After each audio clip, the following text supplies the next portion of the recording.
Hey, good morning, everybody. Good afternoon, good evening for me in Korea. My name is Scott. I'm the proprietor of the Future Conflict Channel. Today, we are going to be talking about brushfires in the ass and Fourth Reich Strikes Back.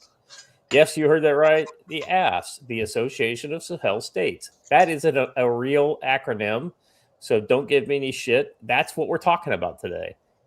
No pun intended, by the way, about not giving me any shit.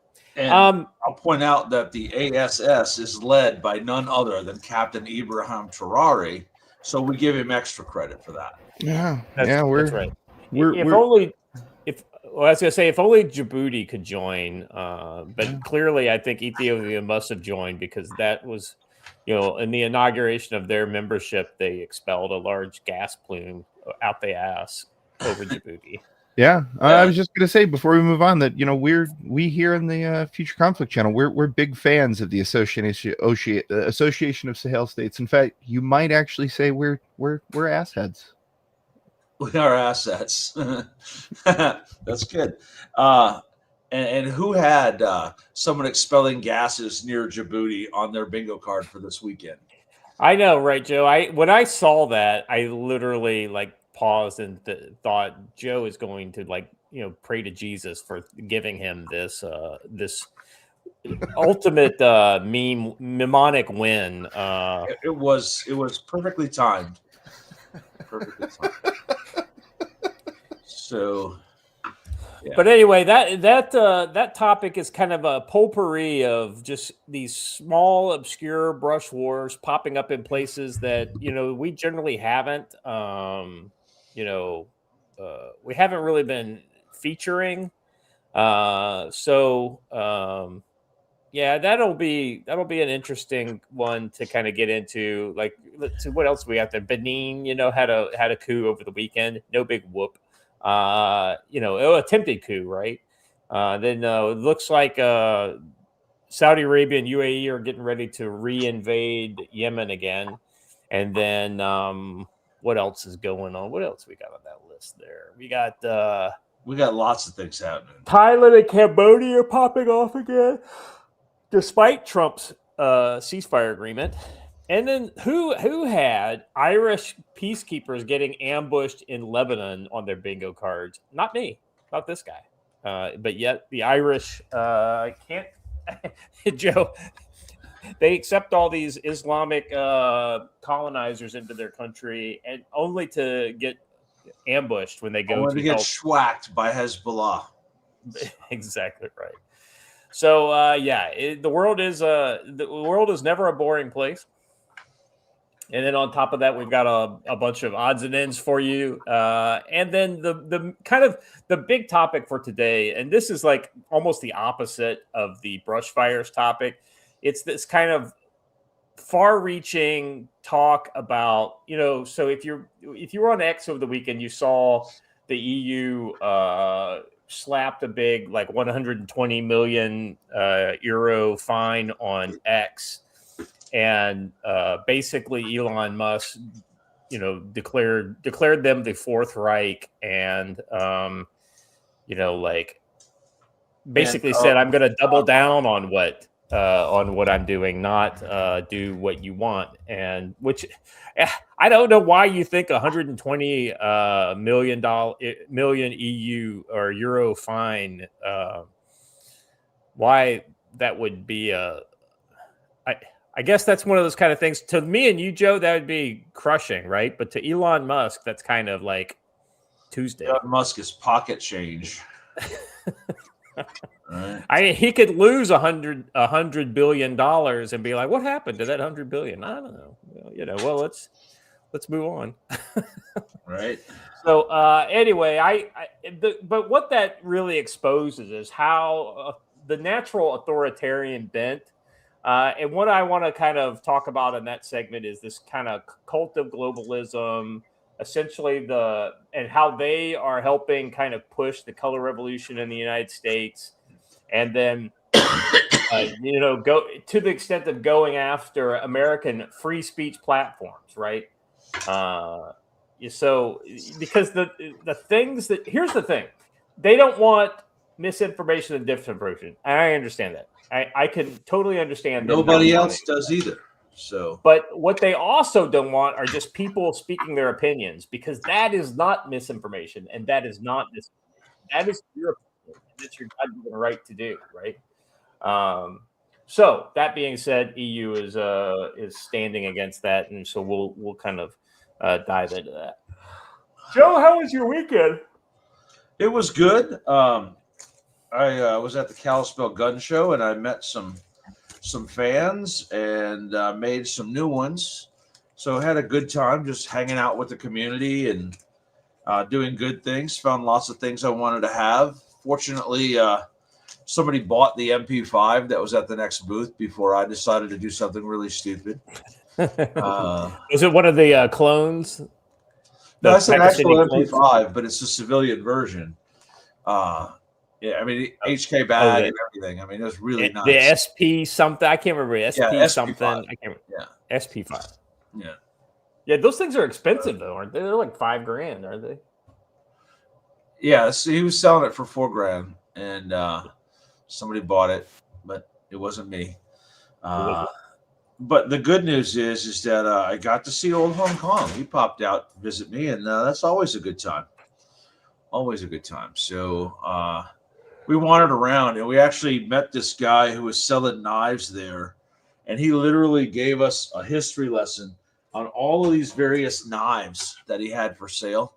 And he had some very, very unique ones dating back to World War I and before. And it was kind of neat just listening to the guy. So that's cool.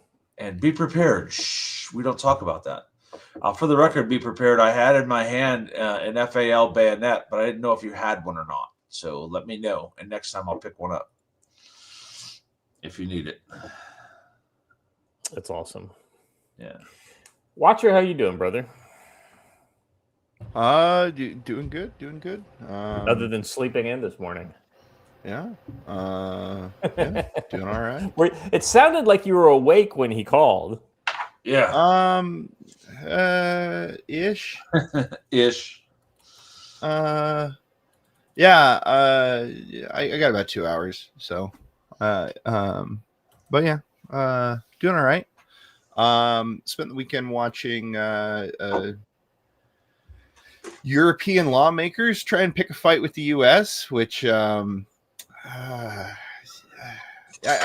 know it's not where we need to deploy our military, but I just have to say, if there was ever a group of countries who deserved a swift physical correction, the only European thing, the only European thing that I watched was Formula One over the weekend. No, I couldn't. I can't watch Formula One here in South Korea because it's a subscription service here in South Korea that I can't buy because I'm not Korean. And so we ended up having to watch like the streams on YouTube that show it live. But well, I'll tell you this other crazy thing that I saw that it's not in the show notes, it's not anywhere else, and it was shared to us by a person on the show, and this is the only place I can find to have a small excuse to talk about it for a second. This is going to affect conflict around the world in a major way. Turns out that at the beginning of the month, scientists discovered a way based on biomimicry of snakes to do a very, very, very minor modification on the silicone chip, which allows standard cameras to be able to see in full 4K infrared, which means thermal cameras are about to become literally cheap as chips. That's interesting. Just basically allowing the CDMA or CMA or whatever chips to see in thermal. It's a really interesting thing, but essentially all they do is put a step-up sensor in it because the hard to explain, but the sensor could kind of already see IR light, and once they added the step-up sensor, now it can see the full banded definition of IR light, which allows them to see temperature. Yeah, it's crazy cool stuff, and you should expect thermal cameras to become like legitimately within the $100-$200 range very shortly. Like high quality ones. Yes, and also most cell phones will probably have them from now on. That's cool. Joe, I've got a just kind of like an out there story for you. I wanted to share here. There will be a new medium landing ship. Here's the Navy's new medium landing ship. The LCS LST 100. It's from a Dutch shipbuilder, and essentially it's unchanged from their design. Here's what it looks like. So it's got a helipad on the back. It's got a bunch of room for stuff. Here's the problem I can see with that is that it has a bit more draft than what we normally have. Ours are currently all flat bottomed. And sure, that makes for a more comfortable ride, but it also means you can't get all the way up on the beach. Yeah, I mean, I guess the engineers figured that out. I don't know. It's beyond me. This was the kind of the concept.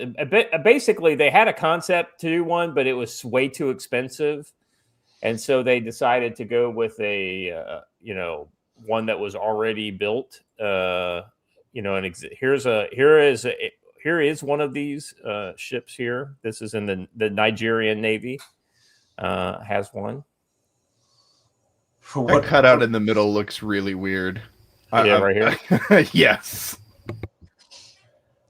I guess it's just a boat, kind of like this kind of comes out and lets a boat out and then brings it back in. Yeah, just a launch point for a boat. But there's another. See the hull there looks a lot more flat bottomed than it did in that other render. Yeah.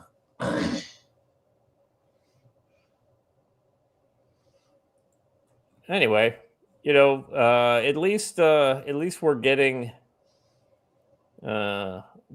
back to building ships that will all be built in the U.S. Basically, while it is a foreign design, it will be built under the whole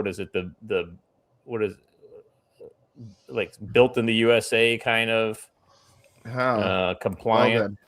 Well, then if nothing changes, I look forward to seeing the first one sometime around 2047. That's what I was just going to say. Is unfortunately, we used to be able to pump them out in months. Now it's decades. So good luck. Yeah. So it says here that hoping is the operative word to see construction of the first LST 100 based LSM. So I guess it would be called a LSM, medium landing ship. Start in 2026 and to take delivery of that ship in 2029. So, 2029, we'll see how that works. But, I've been following, the guy from G Captain, who was in the Pentagon press. John. Report. Yeah. And he's been really, harping on shipbuilding to those guys, so it's very. Hey, what's it say on the side of that piranha coming off of there? UN. That's right, because this is a Dutch image. Let's go figure. Look, I sure hope this design works out, but I'll tell you. Can you pull that image back? Oh shoot! No, I literally just closed it. Yeah, that split bow design is, it's reminiscent of something else that I've seen. I believe that the place I saw it was a little YouTube channel called Maritime Tragedies, and it's about very poorly designed ro-ros in the Mediterranean that ended up sinking, specifically because those ports in the front there, if there's any kind of negative sea state and there's any kind of malfunction in those highly complex rotating door assemblies, the entire ship floods. I don't know. I'm looking at this going, wow, that looks like a death trap. Well, I mean, I am looking here at this is an older one. Let me grab this and. I guess this is not like what you'd call a new idea. Be prepared. That's exactly the one that I'm talking about. The one that was in the Baltics, that they specifically said, hey, we're never going to design ships like this again. because this forward bow is literally what caused the entire ship to sink and hundreds of people to die. Because it didn't seal.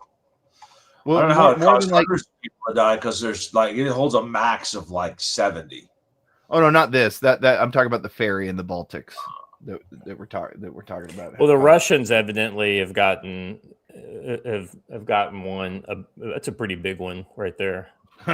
Yeah, that's large. That's what you call a big mamba jamba. Yeah, that's technical term for that. Big mamba jamba. No, it's a BMF. That's right. This is the LST 393 from World War II, which has that kind of open door and then drops a ramp design. So I mean, hey, listen, I'm not an engineer. These people are way smarter than me. I don't, This is the one that sank the Estonia. Well, if you look at that one, the front is entirely different. The front lifts straight up. There's bow doors that open. Oh yeah, there it is. Yeah, you're right. Yeah, that's kind of a different deal there. Anyway, hey, I just want to say thank you to Loki Larp, 5 gifted subs. Thank you very much, brother. Appreciate you. Somebody in the chat just mentioned something about this. Well, interestingly, we don't have to worry too much about that portion of it anymore, because the second Trump came into office, the Navy very quietly, without ever saying that they hadn't been doing this, switched away from the eco-safe paint, which was what was causing all of the ships looking like they were rusting at anchorage. It was switched away from the eco-safe paint back to the rusting protects the metal paint. So, hooray! No more rusting. Sailors are getting back to painting ships. Good luck. Yeah. Yep.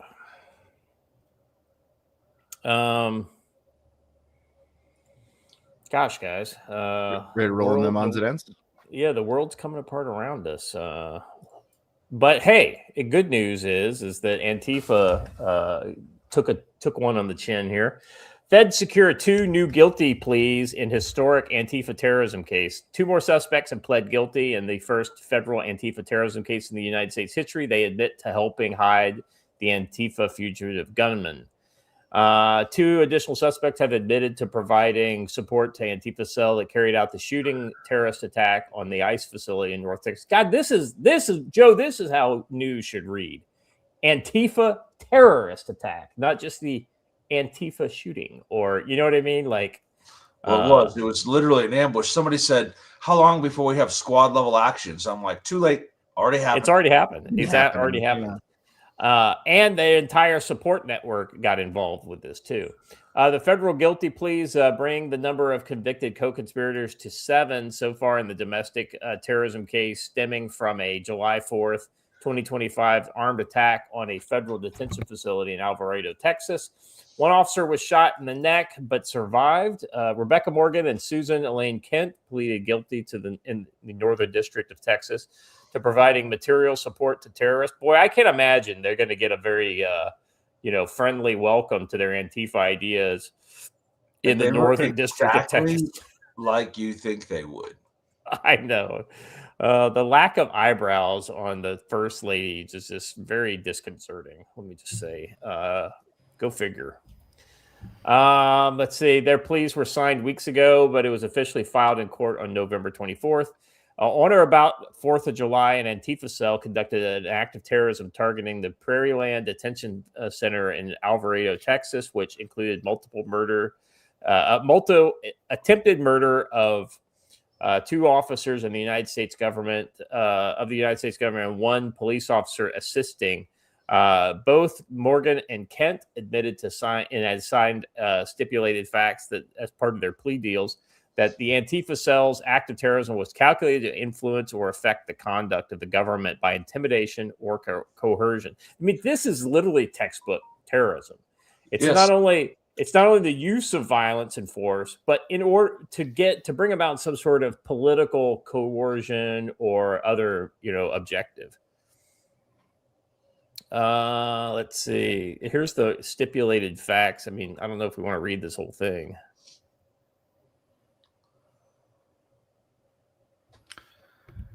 No, I mean, I don't I'm think just it's kind of going through necessary. it to see if there's anything interesting in it. Let's see. On or about July 5th, 2025, Rebecca Morgan learned of the terrorism and attempted murder and learned that co-conspirator 1 had escaped immediate arrest and was hiding in the woods near Prairieland. On July 6th, Morgan then conspired with others to provide property, lodging, communications equipment, and personnel and transportation, knowing the intending that such support was to conceal co-conspirators 1's escape on the act of terrorism. That's really interesting how they wrote that. Like, she literally has to say, yes, it was an act of terrorism, you know? Yeah. It also points out that they were running a safe house network. For those who have been to my community security ops class, how many times have I told you about safe house networks and the don't ask, don't tell policy? Ask me no questions and I'll tell you no lies. If I don't learn why you need a place to stay, I can't be held accountable like she was. This said Right. she knew. Right. Exactly right. Just Unlike agree the other, to house or not house people. Don't ask why. unlike the other co-defendants who pled guilty before then, Morgan and Kent only admitted to assisting the Antifa terror cell rather than being members. However, Kent admitted she is aware of Antifa's belief and admit that many members of the SRA or the Socialist Rifle Association, including the co-defendants, considered themselves anti-fascist.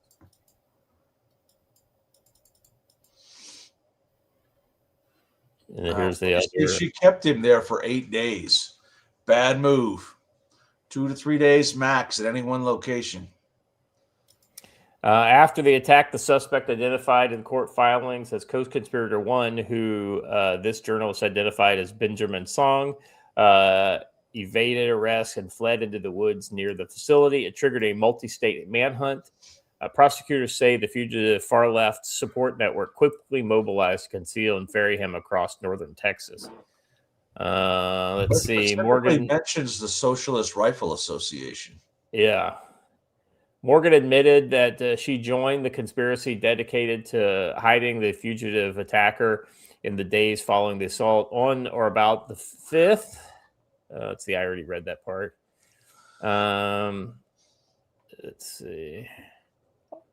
I mean, there's a whole bunch of them. All the North Texas Antifa terror suspects and convicts. 1, 2, 3, 4, 5, 6, 7, 8, 9, 10, 11, 12, 13, 14, 15, 16, 17. Jeez. Kent also admitted to helping arrange transportation and lodging for Song, including coordinating his pickup near the ICE facility and transporting him to an apartment in Dallas. On the 6th, she met Song in a public parking lot with other co-conspirators as he told her what happened on the night of the 4th. Joe. Again, don't ask. I mean, just the lack of field craft, you know. It's like when it's time to do gangster shit, nobody wants to be gangsters. Seriously, you know? Think about this. If you came to me, Scott, and you started to tell me, I would say don't, because you're not being fair to me. You want my help. You should not tell me. I'll help you because I'm your friend and I trust you, not because of any reason, you know. Yeah. Right. But you got to protect each other. Yeah.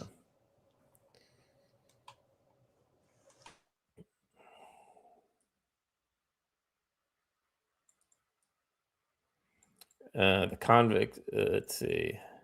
They face up to 15 years in federal prison.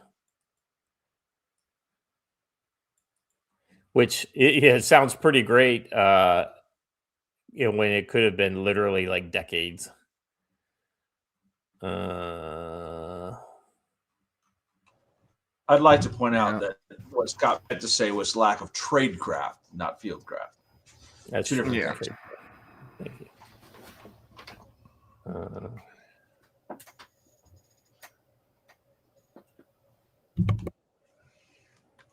All right. So I thought that was pretty interesting to see that that's moving along.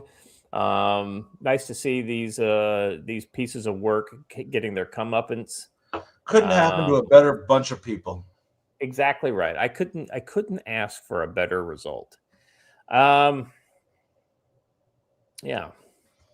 Well, Joe, this is not in the brush war category, but it sure could turn into a brush war. Actually, it could turn into fucking World War III before it's all said and done. China and Japan narrowly avoid live fire conflict after F-15 radar lock incident. A major and very dangerous incident occurred over the waters of Japan's South Islands on Saturday, but only been publicly revealed on Sunday. China's PLA aircraft locked onto a Japanese fighter jets at a moment of China-Japanese relations have deteriorated to the worst in many years. Japan and Australia are urging calm in the wake of the aerial encounter, with contrasting accounts and accusations from each side that the other is acting dangerously. I absolutely believe that China provoked this. I do too, and radar lock is an aggressive act, right? It's not just a hey, stay away. We haven't done radar lock stuff since the 80s ourselves, right? And it gets very tense. Who wants to bet we're about to? Defense Minister Shinjiro Koizumi said his country and the allies have formally protested it, calling this an extremely regrettable act and a dangerous one which exceeds the scope of necessary for safe aircraft operation. Yeah, you do not need a fire control radar in order to operate your aircraft. A search radar, you could do that, but not a target lock, which is a different type of thing. We have lodged a strong protest with the Chinese side to demand strict preventative measures. Let's see. This is the description of what happened from the Tokyo side. Japan's defense ministry said China's aircraft, a J-15, took off from the Chinese carrier Liaoning near the southern island of Okinawa on Saturday. Intermittently latched its radar on the Japanese F-15 fighter jets on 2 occasions. For about 3 minutes in the late afternoon and for about 30 minutes in the evening. It's not made clear whether the radar lock incident involved the same Chinese J-15s both times. Japan had scrambled its own jet, apparently to monitor the Chinese military flight actions in the region, and as readiness in case some kind of deeper intervention was needed. The Japanese fighter jets had been scrambled to pursue Chinese ones, which were conducting aircraft takeoff and landing exercises in the Pacific. They were pursuing the Chinese aircraft at a safe distance and did not take actions that could be interpreted as provocation, said the Kyoto news agency, quoting defense officials when the radar lock apparently happened. There was no breach of Japanese airspace. No injury or damage was reported in the incident. As for the Chinese side, the military responded to statements alleging that the Japanese aircraft of harassment. I'm not quite sure how you can harass people from a distance without like a lock on. That sounds like harassment to me. I just like the way that this gets treated. Aircraft of harassment. So that was the designed, intended specifically for harassment purposes. Oh, hold on a second here. Let's get Yorick for $10. Good morning, CFC bros. I got about 2 hours before I'm going under the knife at the VA, trying to fix what the government broke. So if you're willing to send up a prayer, this is government health after all. God love you, brother. Going under the knife at the VA, it's a mixed bag, is what I hear. Not looking forward to my future interactions with the VA. So let me know how it goes. And definitely hit us up when it's all said and done and let us know how everything goes. The 3 of us will be praying for you. Can't speak for the chat. Put a praying for you in the chat if you're going to keep old York in your prayers. It'll be right about the time we're done with the show is when he'll be going under the knife. So, this story gets crazy because it's F-15Js versus J-15s. I get the feeling that we would find out very quickly the quality of those J-15s if they decided to get frisky with the Japanese F-15s. I will say that aside from maybe the Israelis, the Japanese F-15s are probably the best ones and the best trained pilots in the air. Aside from the U.S. ones, of course. But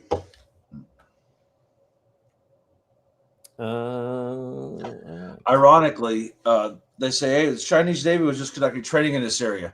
Well, you happen to be doing it in the middle of Japanese territorial waters. So exactly right. Yeah, I mean, it's anyway. Let's see. Okay, so this is a kind of a more Chinese version of events from this. It says Japan deployed F-15 fighter jets rather than reconnaissance aircraft to the area where China's aircraft carrier formation was conducting routine training. These jets repeatedly approached and disturbed the sea and airspace of the Chinese Navy was conducting the training. Let's see, what else does this Wolf Warrior say? This behavior is highly provocative. Japan should act with caution to avoid triggering military incidents between the two sides. What I want to tell the Japanese, if a confrontation with the Japanese self-defense force becomes unavoidable, the Chinese do not care at all about the Japanese-U.S. alliance. Should Japan's provocations lead to war between China and Japan, China's response will be extremely heavy. God, Wolf Warriors are the most annoying people on the face of the planet. I know, right? And then my favorite is somebody responds with this. Let me. Let's be honest. The Japanese are better Wolf Warriors than the Wolf Warriors, I think. Let me. I'm going to post this here in the private chat. I think it's interesting how RT uses the Chinese names of the islands. It's actually the Senkakus, but hey. Yeah, well, yeah. I mean, it's definitely one of those kind of things where they got a narrative to tell, Joe. Yeah.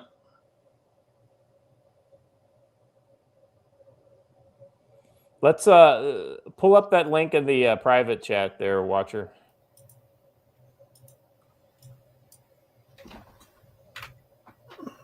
This is a little clip from Trump, and then always had a great love of Japan and a great respect of Japan.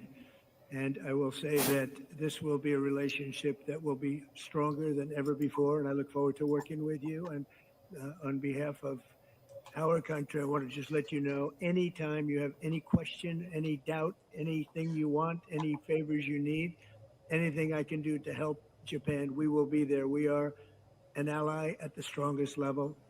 And it's a great honor to be with you, especially so early in what will be, I think, one of the greatest prime ministers. I think you will be one of the great, everything I know from Shinzo and others, you will be one of the great prime ministers. I'd also like to congratulate you on being the first woman prime minister. That's a big deal. That's a big deal. And I want to congratulate you on that. I think that has to be called out. And you're going to do a fantastic job, and we're going to have a fantastic relationship. Thank you very much.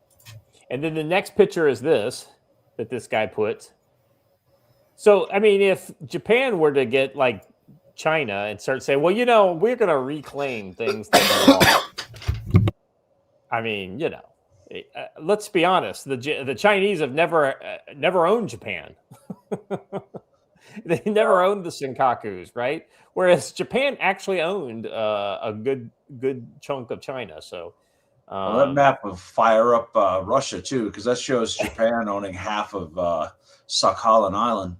Yeah. So well, also the entire Korean Peninsula, all of Manchuria, all the good parts of of the Yalu Sea coastline there. The Philippines. I mean, you pretty much, they were gobbling greater up East Asia co-prosperity sphere. This is Joe. This is what happens when you give samurais guns. Yeah, right. So anyway, I am as a proponent of. So once again, the prophet Tom Clancy enters the chat. If you haven't read the book Debt of Honor, it's a pretty fantastic book. But it's also where where I think the Al Qaeda got the idea to fly planes into government buildings. But all right, yeah, a lot of. If you want to cause some mayhem, there's a lot of mayhem that goes on in Tom Clancy novels. All right.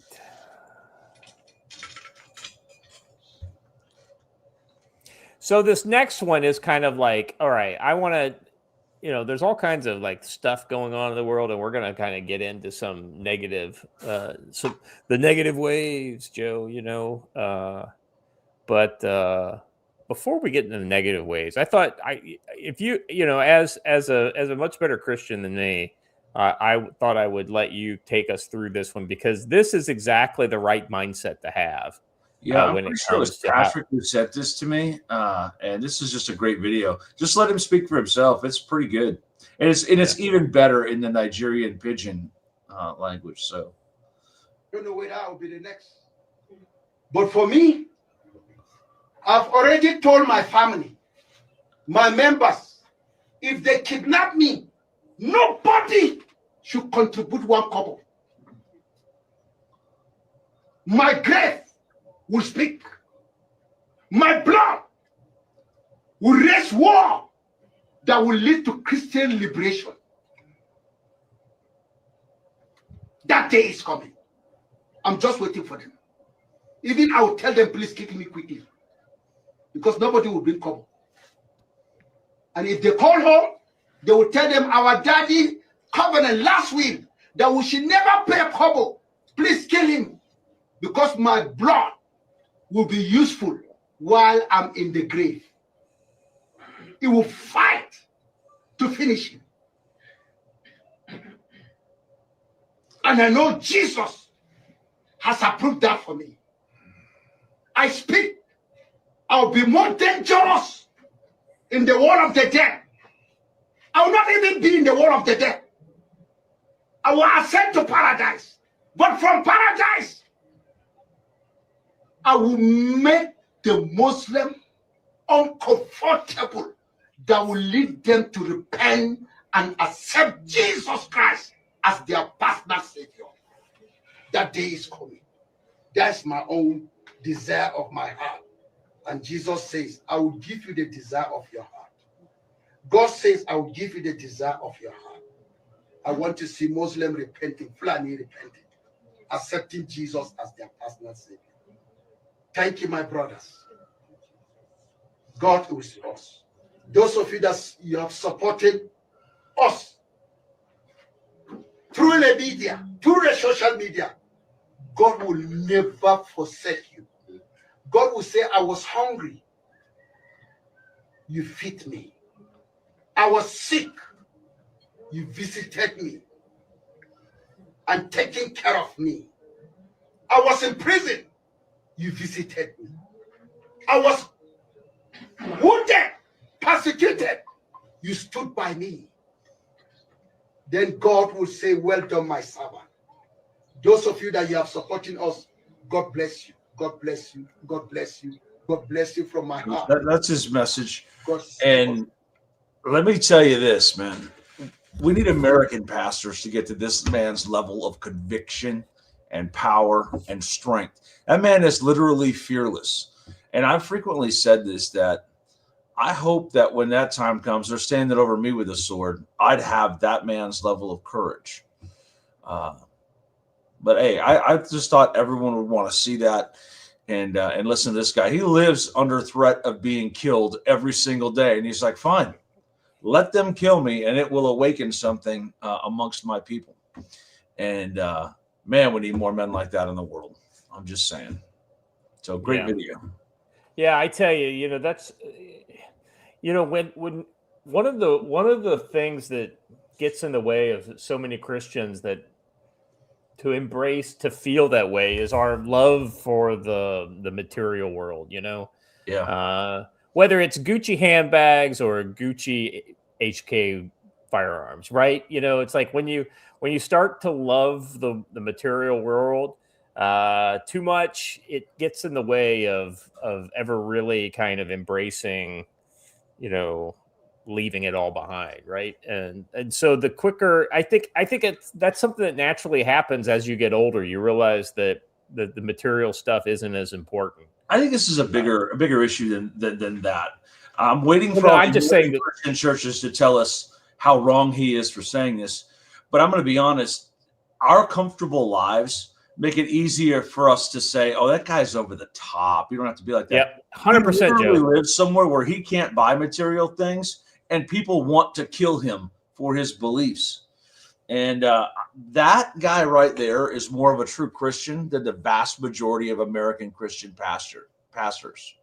I'm just throwing that out there. Yeah, I'm right there with you, Joe. I think there's a lot of stuff that gets in between like Americans and embracing a more spiritual version of Christianity that allows them to act with a kind of a conviction and clarity that he has. I mean, like I freely admit I'm not there yet. You know, I got a lot of things in this world I want to still do, and I'm not ready just to kind of lay my life down in that kind of way. But you know, it's not so much about wanting to die. It's more about accepting that it's going to happen someday, and then knowing that you know, if I've done everything, if I've done the things right, like you know, take Jesus Christ as my Savior, that He's gonna. It's kind of like like Jesus take the wheel, right? You know, that kind of that kind of mentality. There's another preacher who does this. For those who are on my locals page, you heard about this already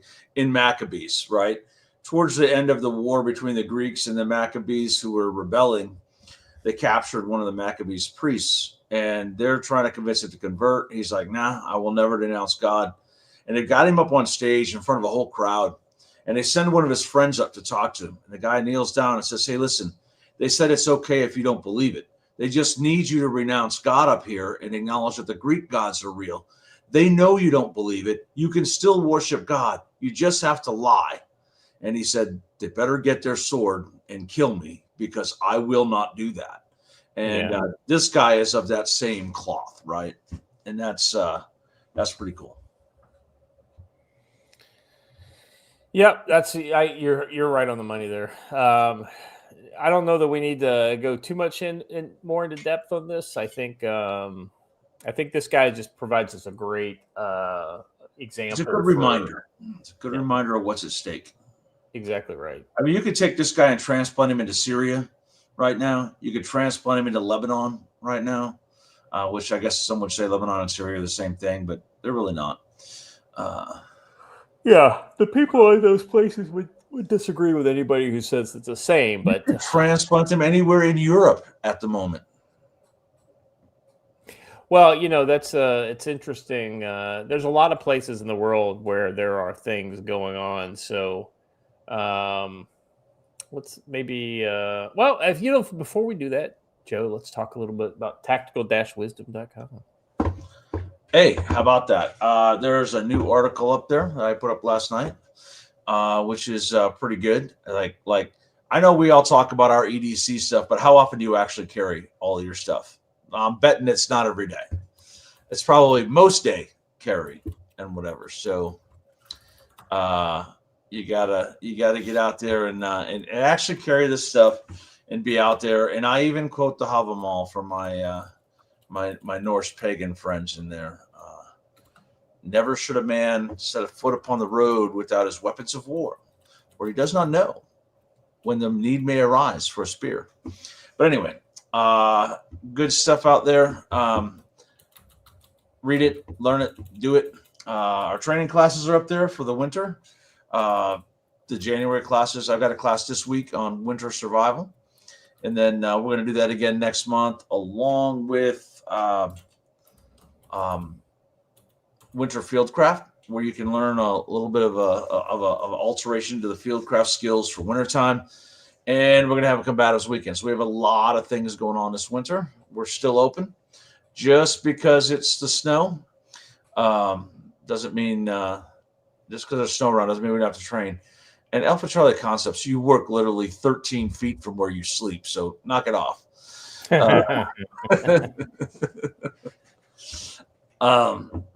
Anyway, check out the website, check out some classes. If you're not signed up at Locals, you're missing out on some good content over there too. I did a review of the H. John Poole book, Terrorist Trail, which if you are interested in the history of African conflicts over the last 30 years, he recaps them all. And guess what you always find at the very bottom in the beginning? China. So China is very much fighting for all that stuff, and it's a great book for that purpose alone. So check it all out. All right.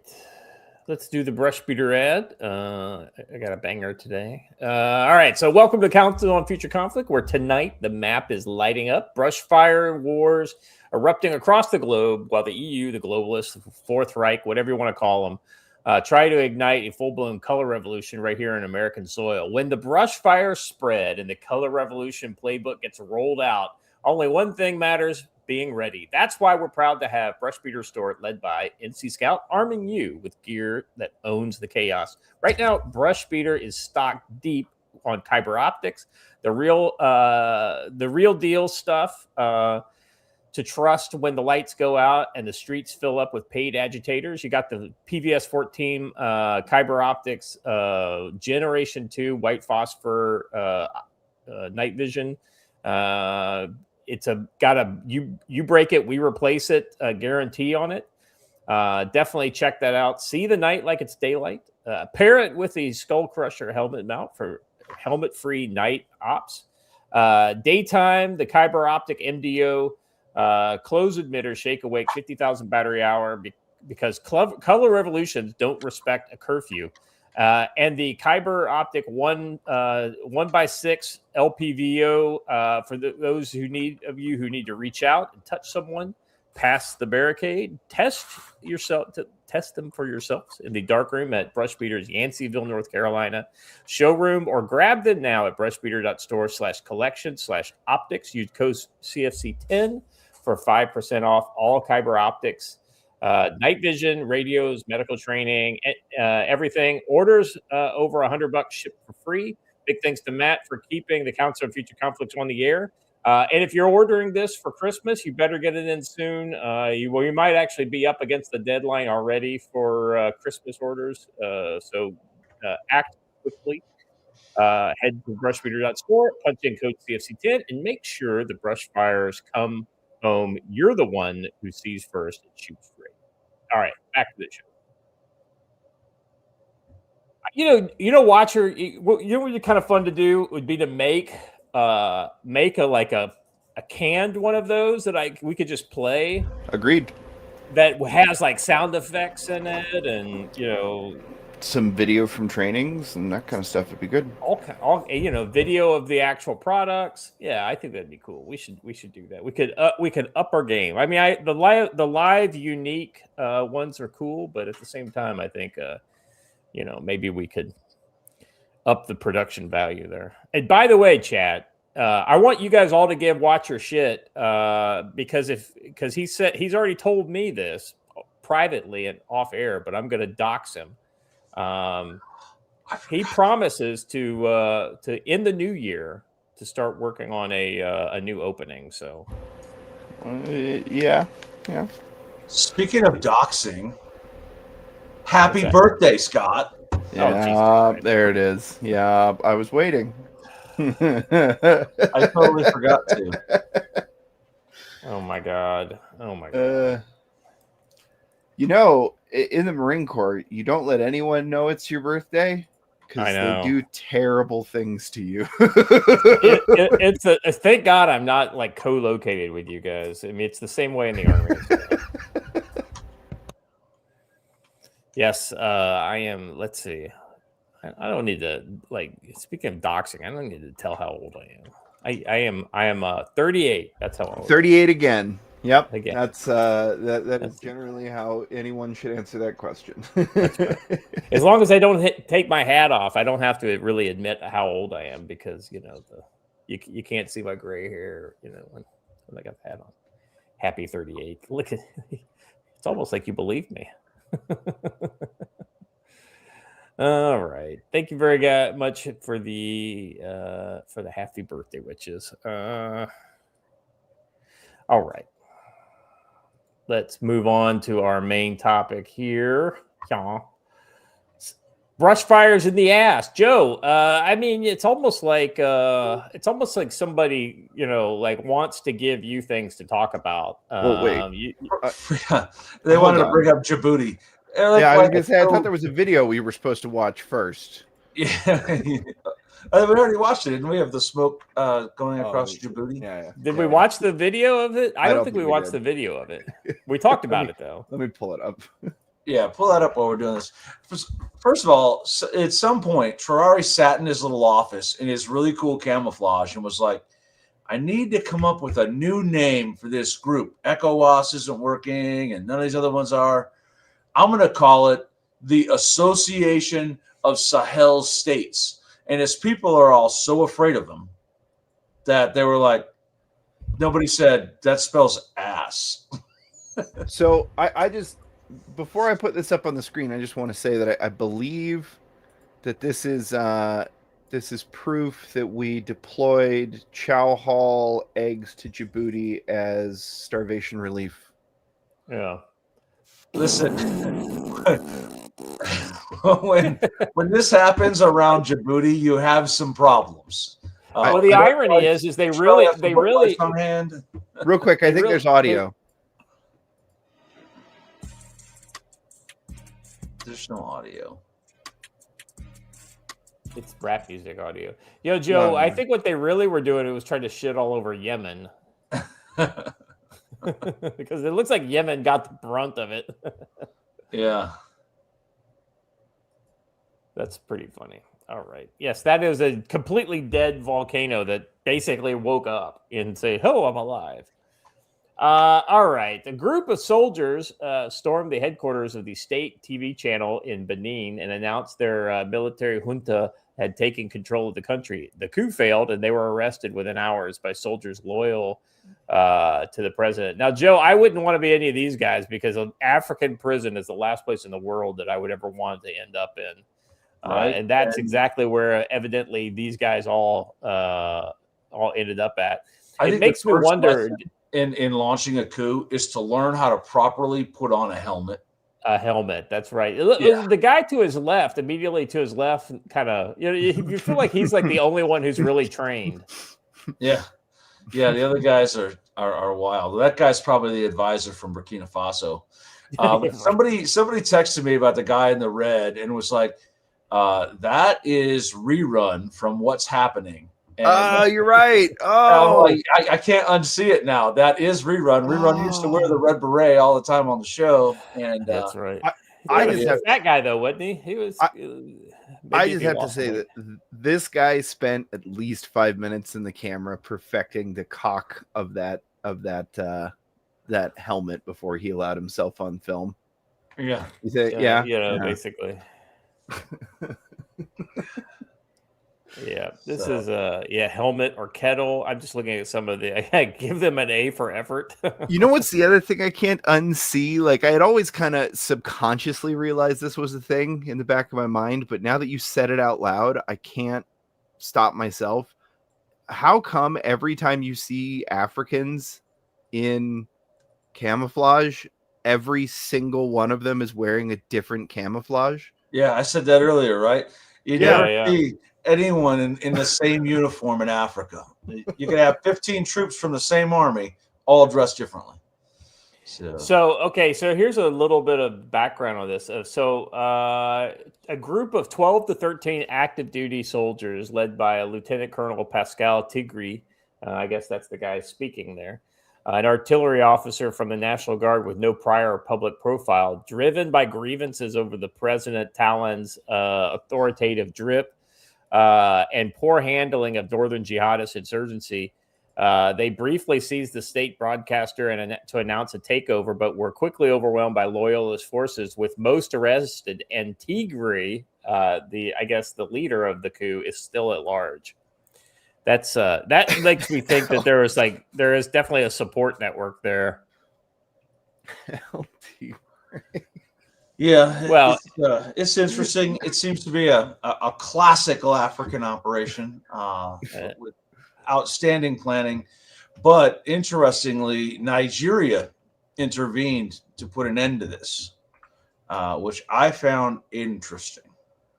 Well, here, real quick, before we go on, this random PFW guy wrote this super chat relating to the Antifa folks, but I think this applies here too. say what you will about their shitty small unit tactics. Their organization of both shooters and underground networks is very impressive. Yeah, I mean, I think that applies here in Benin, clearly too. My best guess is the guy talking. His helmet is too small. Yeah. I don't know that. Probably what happened was they were in the middle of leading this coup, and they're like, "All right, we're about to go up on TV," and then he's like, "Let me have your beret." Just He give me goes, a helmet. no, this is my beret. Yeah, he just Give threw me your on a helmet. If you're whatever. not going to wear your helmet, give me your helmet. Oh, my helmet is very small. Give me your helmet. All right. Yeah, let's see, Benin's foiled coup. This is an Al Jazeera story. How it unfolded. Let's see. Calm returned on Monday, Benin's administrative center, after sporadic gunfire was heard across the city, but a heavy presence of soldiers remained in the streets. Early on Sunday, soldiers calling themselves the Military Committee for Refoundation declared on state television they had toppled Talon, who had been in power since 2016, prompting a swift response from loyal army forces, joined by air attacks and troop deployments from neighboring Nigeria. That's really interesting, Joe, that especially if these guys... 36 guys and 2 Hiluxes. Yeah. Well, can I just say real quick before we move on, I don't hate that vehicle. And also, that might be the most professional looking native African vehicle force I have yet seen. Actually, Nigeria has a fairly capable military. They're probably in East Africa. They're probably the best, which isn't saying much. I'll grant you that. But they're probably on par with the Kenyans, who are pretty legit and solid too. Comes from a lot of Western advisors and trainers. I don't hate that Hilux. I don't hate the setup of that. I mean, where's your pintle mount? But I don't know that that's a Hilux, gentlemen. What is it? It's nice, whatever it is. I don't hate it. Because the Hiluxes are pretty nice looking nowadays. Yeah, so you got your Toyota Hilux. Yeah, you're right. That's some kind of jingle truck. Let's see. That's going to be from like one of the Indian manufacturers or something. Like a Tata or something like that. Yeah. Well, I think so they make a pickup truck that is basically a Toyota Land Cruiser front and like that kind of a back. And we're such nerds that it was that easy to derail the entire show. I'm sorry, military vehicles. What can I say? Because particularly converted military vehicles. Since we've started doing the show, I've become very interested. Okay, I found it. I mean, of course, it was just that easy. It's the Toyota 70 pickup. Hold on a second here. Let me share my screen. I know Joe wants to act like he's above this, but in fact, he's the one actually in the market. My point is this. I said the word Hilux, and everyone got offended. I meant it as a type, right? It's a type vehicle, right? No, I totally get what you're saying. It's essentially the prototypical third world pickup trucks are all Hiluxes. Yeah, like for instance, in Afghanistan, the Afghan army got Ford Rangers, but everybody kept calling them Hiluxes. But of course, me being a pedantic nerd, I kept saying it's not a Hilux, it's a fucking Ford Ranger. Well, if it was a Ford Ranger, why can't we buy those in America? Well, you kind of can, but you're going to pay an arm and a leg. At the time, you didn't have Ford Rangers in America. Well, you had the old ones, right? Well, they brought them back. I mean, for a long time, they didn't sell any Rangers in America. Anyway, so this is what it is. It's a Land Cruiser 70 pickup truck. Nice. Very cool. Yeah, it's got that kind of like military style bed on it, and the Land Cruiser military line is actually a whole serious bunch of vehicles. Like even now, the modern Land Cruiser military is a pretty legit combat vehicle, but better than the Land Rover the Brits are driving. So, tell me about it. All right, let's go back. Let's see. Let's see. Several West African nations faced coups in recent years, including Benin's northern neighbors Niger, Burkina Faso, as well as Mali, Chad, Guyana, and most recently Guinea-Bissau, where soldiers seized power last month after disputed election results. So let's see. Who was behind the coup attempt? A group of soldiers. 8 soldiers appeared on the broadcast. The soldiers said Lieutenant Colonel Tigray had been appointed president of the military committee. In their televised statement, the coup plotters mentioned that deteriorating security situation in North Benin, coupled with disregard and neglect for our fallen brothers in arms. How the coup was foiled: a small group of soldiers launched a mutiny in the aim of destabilizing the country, said the interior minister. Faced with the situation, the armed forces and their leadership maintained control. Let's see. His office said the Nigerian military's intervention after Talon's government issued 2 requests for help, including immediate Nigerian air support. As a defender and protector of constitutional order in the Republic of Benin, at the invitation of the government. That was the excuse of the Nigerians for coming in there. I'm going to challenge that. There's a little bit of propaganda being spread because you don't call in airstrikes on a group of 12 men. Yeah, right. There's obviously more people involved than what they're talking about, and gunfire was continued to hear overnight. So there were more people fighting than 12. Yeah. Let's see. So the point here is that this is just one in a line of many different coups and things like this. So this next story here: Benin is the latest African country to experience a coup. Here's a look at the other military takeovers. So essentially, you've got basically it's saying this is becoming a familiar scene. Let's see, the group of soldiers. We kind of already covered that.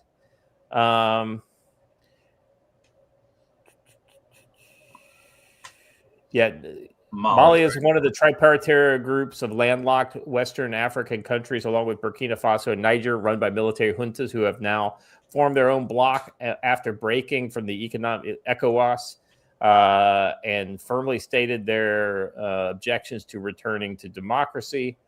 I don't know that that's true. I don't think they're completely against democracy. They're just worried that people are corrupting, their government, but they're not returning to multi-party democracy.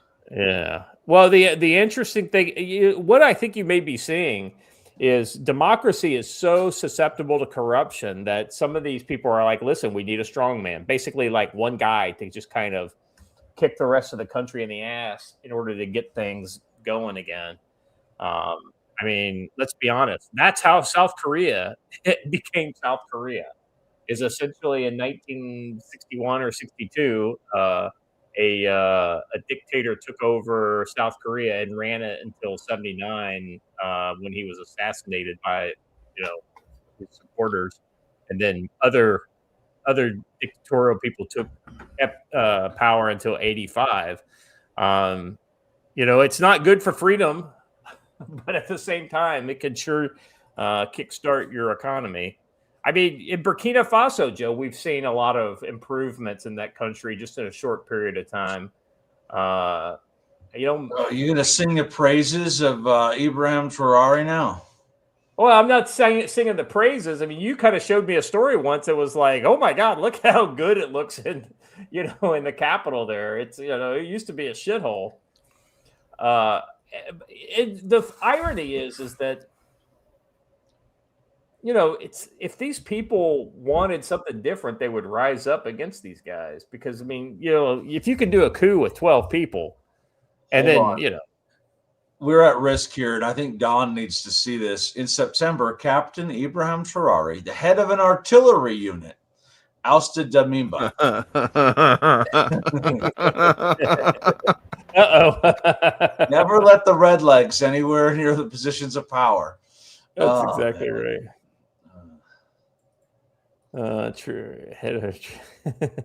Traoré has since ruled the country. In July, he dissolved the Independent Electoral Commission. General Tchani took power in Niger. Ending a rare democratic transition in Niger. Yeah, hey, what happened to that whole ECOWAS invasion? Didn't really happen, did it? It did not happen. I guess here's the thing. They've got Boko Haram running around and they're worrying about these essentially, military technocrats who want to get their country back in shape. Yeah.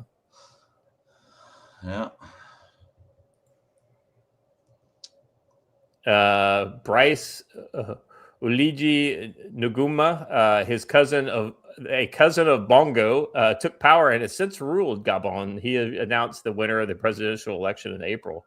Yeah, when you count the votes at gunpoint, it's amazing how you can win an election. It's amazing. It's almost like here in North Korea, like North Korea, it's like, oh, he got 98.9% of the vote. Everyone else has since been killed. and there were exactly 1.2% of people were executed. They got to put in some some disbelief, into their, they can't. 100% of the people voted for Kim Jong-un. That's not believable. But him getting a hole in one every time he shoots golf is. All right, let's move on, shall we? Unfortunately, we're having a breakdown in the very first of the countries, of the 8 countries, I guess, that Trump brought peace to. Trump brokered ceasefire falters as Thailand launches F-16 strike on Cambodia. Let's see. Reuters cites Thai officials who claim Cambodian troops first opened fire across several border positions with heavy machine guns and heavy weapons, killing 2 Thai soldiers and wounding 8. The attack prompted Thai F-16 strikes combined with ground operations against Cambodian forces. Here's the thing. I totally buy that the Cambodians fired first, but I also buy that the local people kind of did it up on their own. I don't think the Cambodian government wants this fight. I don't know. Those who were on my locals saw this building because several hours before Thailand strike, I reported that the Thai army was sounding the alarm because they were seeing Cambodian tanks on the move, Cambodian artillery on the move, all towards the border region. Then Cambodia crossed the border and Thailand kicked him in the teeth. So yeah. This has been building up, right? It's one of those kind of things. Don't do anything stupid because once you start acting stupid, then stupid shit's just going to happen, right? Well, I'll also point out that this is yet another proxy war because Cambodia is heavily supported by China, and Thailand is heavily supported by Western powers, both the British and the U.S. Yeah. A lot of training goes on between the U.S. Marine Corps and the Thai Marine Corps and the British Royal Army and the Royal Thai Army. Joe, let me ask you this. What do you think the end state is? I know Angkor Wat is kind of on the Cambodian side of the border, and there's a lot of this kind of tribal stuff along that part of the border. What do you think the kind of just, what do you think the end state goal is for these two? I think the end state goal is the same as it has been all along. A shaky, uneasy truce with frequent cross-border raids and violations like we've been seeing for the last couple of years. If you actually go back a little bit further into history, this is not new, right? This has been an ongoing problem for quite a long time. Yeah, you had mentioned that Cambodia has deep ties with the CCP. That's 100% correct. Basically, their elites are completely aligned with China. They have diplomatic alignment. Cambodia has consistently backed China's core interests, such as One China principle. And positions in the South China Sea, often blocking ASEAN consensus against Beijing In return, China shields Cambodia from international security scrutiny and applauded the 2023 election. So, yeah, that's a good point that that China could literally be kind of tugging the strings here a little bit. But you know how it is too. It's like they may want to rattle the sabers, but like Cambodian military is not the most disciplined force I've ever heard of. And I would imagine, based on the video we saw from the fighting earlier in the year where they're in their underwear shooting RPGs at each other. Yeah, that is exactly what I was referring to, Joe. Thank you for picking up what I was putting down. Based on that, I would not say that it's not unlikely that if you just put a lot of military along that border, that something stupid's going to happen, right? Hot tempers get up, and then all of a sudden, a local National Guard unit's shooting machine guns into Thailand and restarting the war. What'll be interesting is to see how quickly all this gets kind of tamped down, and like if the adults step in to stop the fighting, and Donald Trump's ego's on the line here too, so we may see him. If anything motivates that dude, that's it. Exactly right. Yeah, he doesn't want to be able to have anybody on the other side say, "Oh, well, good job on the whole Cambodia thing. Look how good that did you." Yeah, friend in Cambodia knows not to diss China. Yeah. Wouldn't be us without a map segment. So there you go. Yeah, you got a map segment there. That was the Cambodia Thai border. These are the kind of the hot spots, if you will. I was talking to a friend of mine who lives in Thailand the other day. She's in Bangkok, and she's like, yeah, I mean, it doesn't really affect the rest of Thailand too much. Well, look at how seriously outmatched the Cambodians are. Oh yeah. Yeah. There's no comparison as far as qualitative comparison goes, but we'll see. We'll see how it goes. I wouldn't be surprised if this isn't kind of like a something to get the blood boiling in order to reopen negotiations or something along those lines.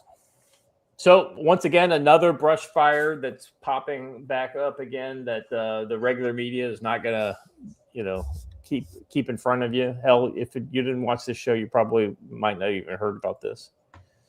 This is why it's important to kind of, not just get your news from a single point, whether it's like a Fox News or a CNN, or even if you're watching the fucking Daily Show like some kids were doing, or there's so many people getting their news from influencers nowadays. Like, oh, I only watch Joe Rogan, and if Joe Rogan's not talking about it, influencer. I'm not an influencer. Are you kidding me? If you're influenced by me, you got problems. I'm a fucking clown, Joe. Let's be honest. All right. Speaking of clowns, Saudi Arabia's armored vehicles moving towards Yemen after UAE-backed forces advanced. Hadramaut is Yemen's main oil region, so that's where they're headed. UAE-backed STC has been overrunning Saudi-backed tribal and government forces with little resistance so far. The thing that's interesting here, Joe, is this is two competing forces. In not the Houthi backed, this is not going to fight the Houthi backed government, or the Houthi backed rebels. These are fighting within the I guess the main government, right? Forces are fighting, and this is basically Saudi backed folks fighting the UAE backed folks. So, but that's the way it's always been from the very beginning. Well, no. The UAE and the Saudis were mostly on the same side against the Houthis, but now that that fight is pretty much cooled down. Now they're starting to fight internally, and Al Qaeda is Arabs turning around and fighting internally. It's crazy. I know. Tell me this is not true. Joe, hey, I hear that the Arabs have never fought each other. I mean, come on. I mean, so anyway, I just thought this is kind of interesting. Iran-Iraq war. They say a Muslim country has never invaded another Muslim country. Yeah, Iran-Iraq war, bro. Exactly right. Jim tells you, member for 17 months. Good morning and happy X-Class Solar Flare Day. Accept communications problems and other issues in the coming days. Jim, you're looking at this from the wrong perspective. Look forward to a great couple of days of aurora. That's the perspective you should take. Very, very, very pretty. Cowboy Shoji, member for 16 months. Scott just influenced me to chat. Thank you guys for all you do. Thank you. There we are. You. If I influence anybody, it's not out of any intention to do so. Let me tell you that right now. If only I could influence my family to be on my side more. Anyway, so Saudi and the UAE getting ready to. Joe, I wonder. Here's my question: how much U.S. shit's getting blown up when Saudi fights the UAE? I know that convoy could have been U.S. just as much as it could have been any other force. I know it looks like mostly strikers, and these are not. I think these are older vehicles, not the MOAG. There are a couple of JLTVs in there. Yeah, there's JLTVs in there. Let's see what else. I didn't look at the second video. There was some stuff at the end, like looks like engineer vehicles. Let's see what we got here. We got so they've got the strikers with the 105 millimeter cannons on them. Yeah, like that looks like straight up like an LAV-25. I think these are all based on the LAV-25 version of the striker, not the more modern one. The Striker is a version of the LAV-25, and you can never convince me otherwise. Well, it's the MOAG Piranha. Come on, let's do which one came first, the Striker or the LAV-25? The LAV-25 did. Let's see. We had to get the Marines. The Marines had to get the Walmart version and then shake out all the problems. I'm really shocked that your Arctic Boy didn't make an appearance screeching about the Cougar, because it actually came first. So. Yeah, it was. The Strikers originally came from Canada. Like they borrowed, they literally borrowed the version. It wasn't the Cougar. It was a different, because the Cougar is the Piranha 6, right, versus the Piranha 8. Oh yeah. As is the LAV-25. No. The LAV-25 has 8 wheels. Does it? I mean, far be it for an Army guy to know more about Marine vehicles. The LAV-2 does. Yeah. Oh, they got MATVs in there. I'm just kind of going through that convoy just to see what else is in there. Yeah, you're right. They all did. I thought our original ones all had 6s, but I guess not. Joe's, they got 5 ton. They got 5 ton. They've got 5 tons in there. The old school 5 tons. Oh, they got the Panzer, the artillery. What is it? The 2000 self-propelled artillery they got in there. Hey, Billy Blogs, the trouble isn't me being into Cougars. The trouble is that Cougars are into me. Amen, brother. Amen. But are they a Cougar if they're younger than you, Joe? No, I'm younger than them. And be prepared. You can confirm this. There was some incidents on the last road trip.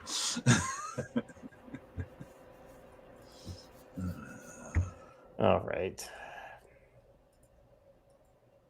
Let's see. What's next here? We've got. Oh yeah. No one hurt. What are you doing? What are you doing, Watcher? You're moving on to the next topic before we're done with the first one. Oh, well.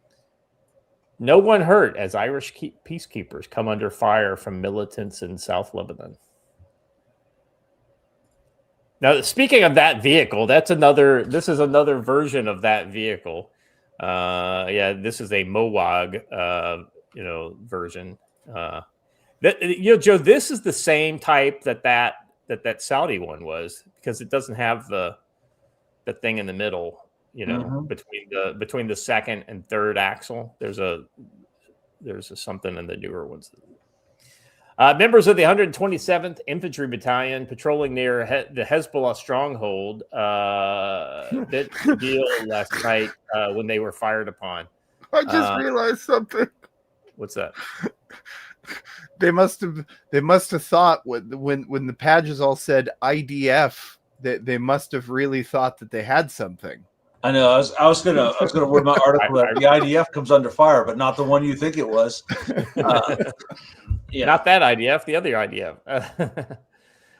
Defense Minister Helen McEntee has condemned the incident, saying that it constitutes a direct and unacceptable breach of the UN Security Council resolution concerning a pause of the violence. Stop, or we'll say stop again, and then send a strongly written letter to Hezbollah to tell them to stop in writing, which is exactly what they would do. The Defense Force confirmed the patrol from the 127th Infantry Battalion. I can't believe they have 127 infantry battalions. It's probably their only one. It's just named that. Irish Peacekeepers, isn't that an oxymoron? Not really. Irish Peacekeepers. Pretty common, actually. Yeah, it's pretty common. They're well known throughout the world. They're not very good used more than anybody else until recently. In fairness, Ireland has been relatively kind of like, with all the troubles, like, yes, the IRA was going in it between the two areas, but almost all of that occurred inside of, what is it, inside Ulster? Is that the Northern Ireland pocket is mostly around Ulster? And I can't remember. But Northern Ireland is where almost all of that stuff took place. I've been fully briefed by the Chief of Staff, and I want to commend the personnel involved for their professionalism and extremely challenging. Here's my question, Joe: did they shoot back? I'm not seeing anything about that. They did. They conducted immediate action drills, but I believe the bad guys skated off on mopeds before the return fire came in. Before the before the Irish were saved by the Lebanese military, who then let's see, there's more than 300 Irish peacekeepers there. They were approached by 6 men on 3 mopeds, with one firing approximately 3 shots into the back of the vehicle. No one was hurt. Attacks on peacekeepers are unacceptable and a serious violation of Resolution 1701. What's significant and why I brought this one up is that Beit Jbeil is where Hezbollah famously defeated the IDF in 2006. That led to an IDF withdrawal south of the Litani River. So it's still a hotbed of Hezbollah activity. It's still very active. But what was really kind of shocking to me about this is that after the Irish did their immediate action drills and then took off back to base, the Lebanese army actually responded to the area and were able to catch the 6 men. So that's very unusual for the Lebanese army.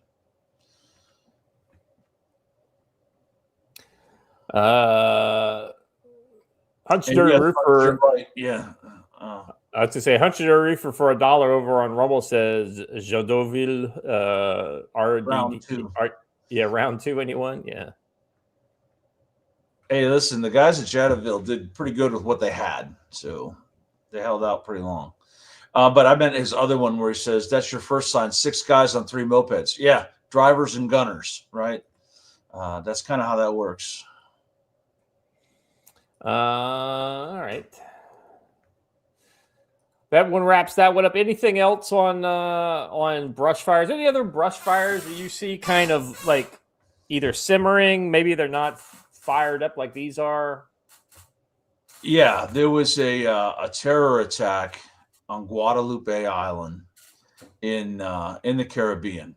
Yeah, Muslim extremists drove into a Christian market, killed 10 people, wounded 9. that didn't happen in a vacuum. It happens as France, the Netherlands, the United States, the United Kingdom are beefing up their forces in the area. Hezbollah in that area is heavily aligned with what nation? Venezuela. And I would bet that you're going to find the attackers came somewhere from the mainland, probably through Venezuela, or were originally from the tri-border area, which has a strong Hezbollah presence. So yeah. I think that's interesting to note. And simmering underneath all of that is still the conflict between Venezuela and Guyana over the Essequibo region. Interesting. Yeah, I mean, of course, you've got the mother of all brush fires getting ready to pop off in, in and around Venezuela. So that's still. The Defense Department or War Department, whatever they call themselves this week, made an interesting statement over the weekend about that. It said that not only will we not allow the cartels to dictate operations in the area, we won't allow any opposition forces from outside the region, outside the Western Hemisphere, to establish a presence. They're talking to the Chinese and the Russians there. Yeah, right? that's straight up Monroe Doctrine. Well, that's what I said. The Monroe Doctrine is back. And that's pretty interesting. Yeah, I think just hearing that kind of realist language coming out of the administration, I think is very, very positive. Look at this. York's giving me a birthday present here. $5 super chat. Joe, at your age, we call those snow leopards. I thought only Sibley was allowed to out into you.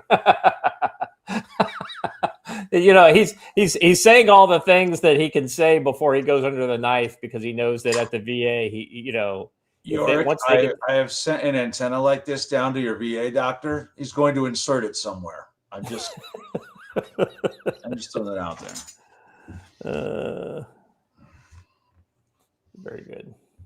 All right, York. Good luck there. Good luck, brother. Joe has officially stopped praying for you.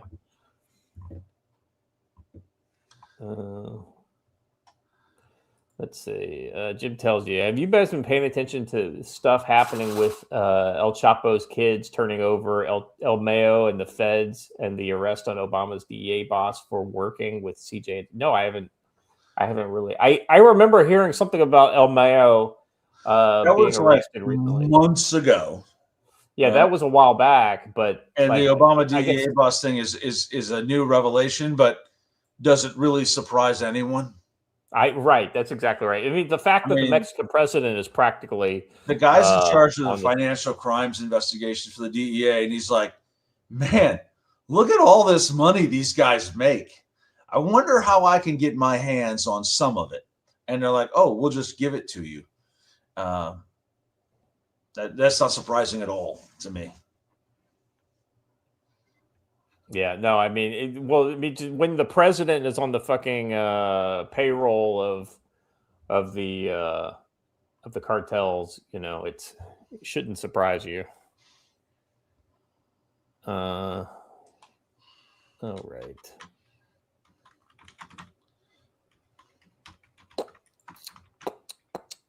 All right, let me close out some tabs here, and then it's nice to see that the Thais and Cambodia, the Thais are getting good use out of their Lend-Lease 113s.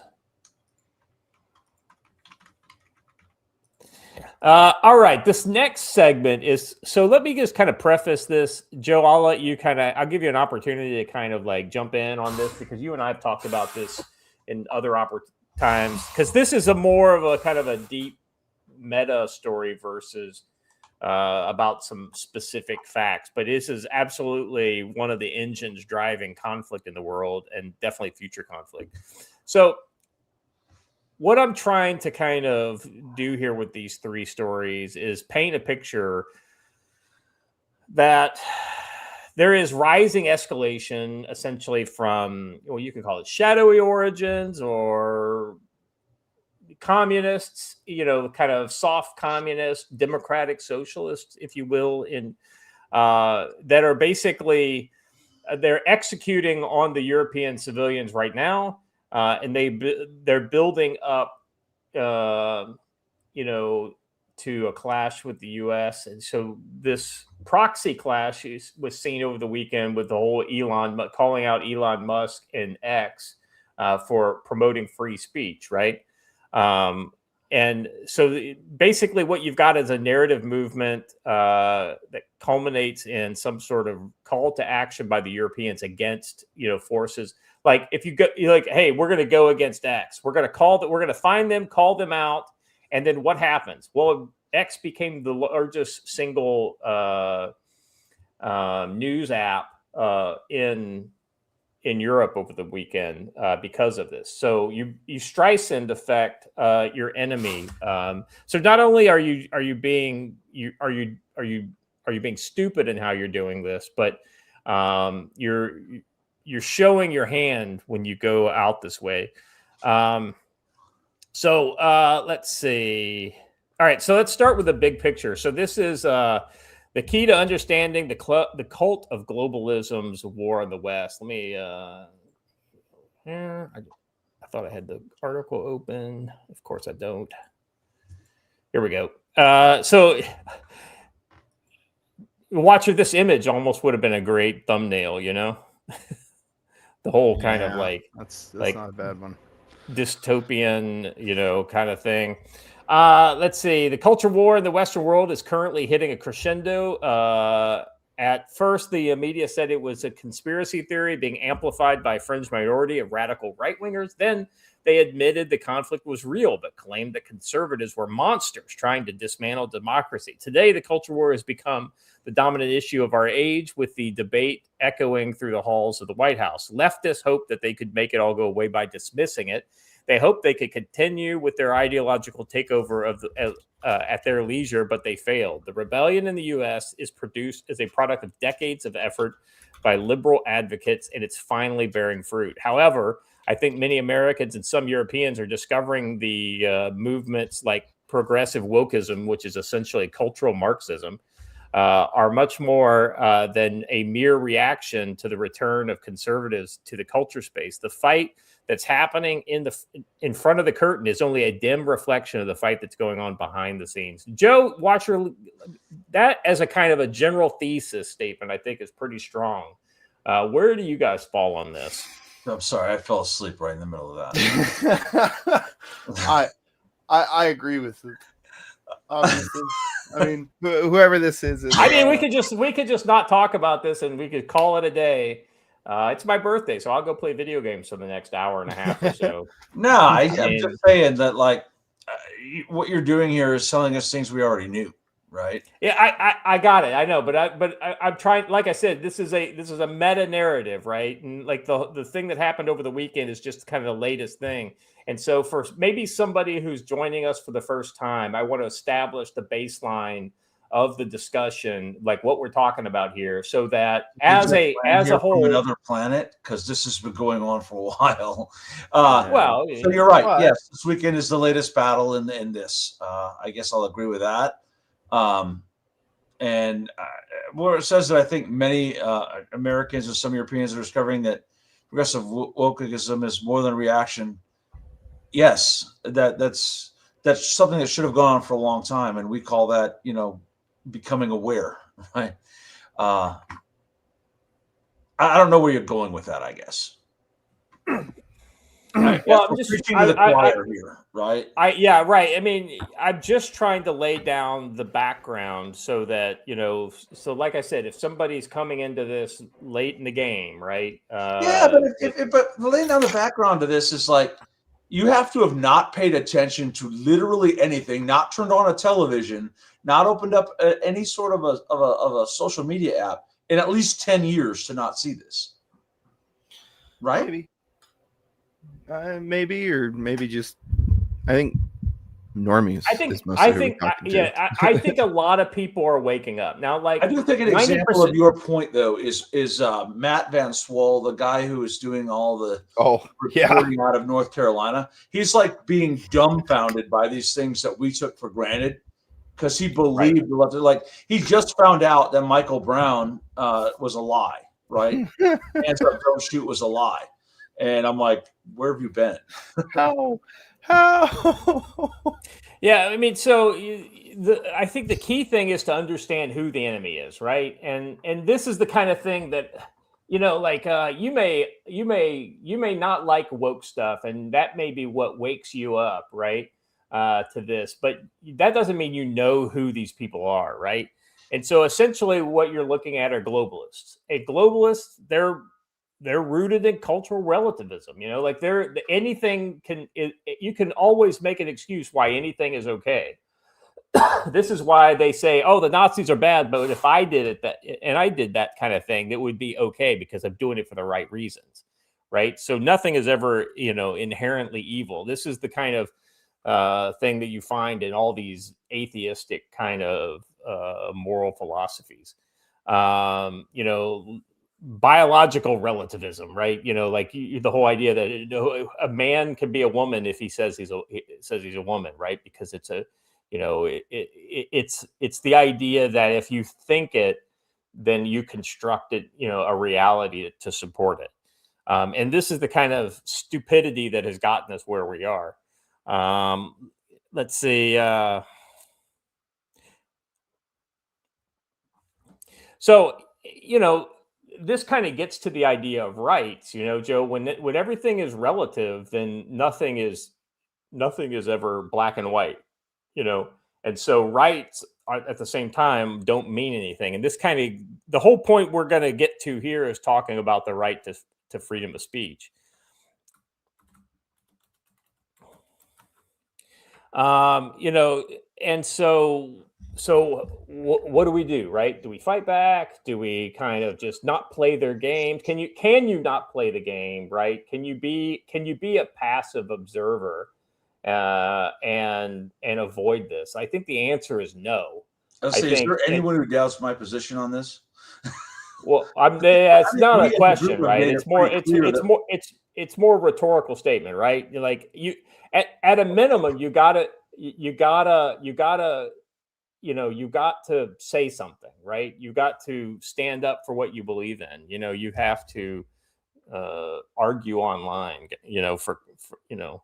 for heaven's sake. But that's literally just the minimum.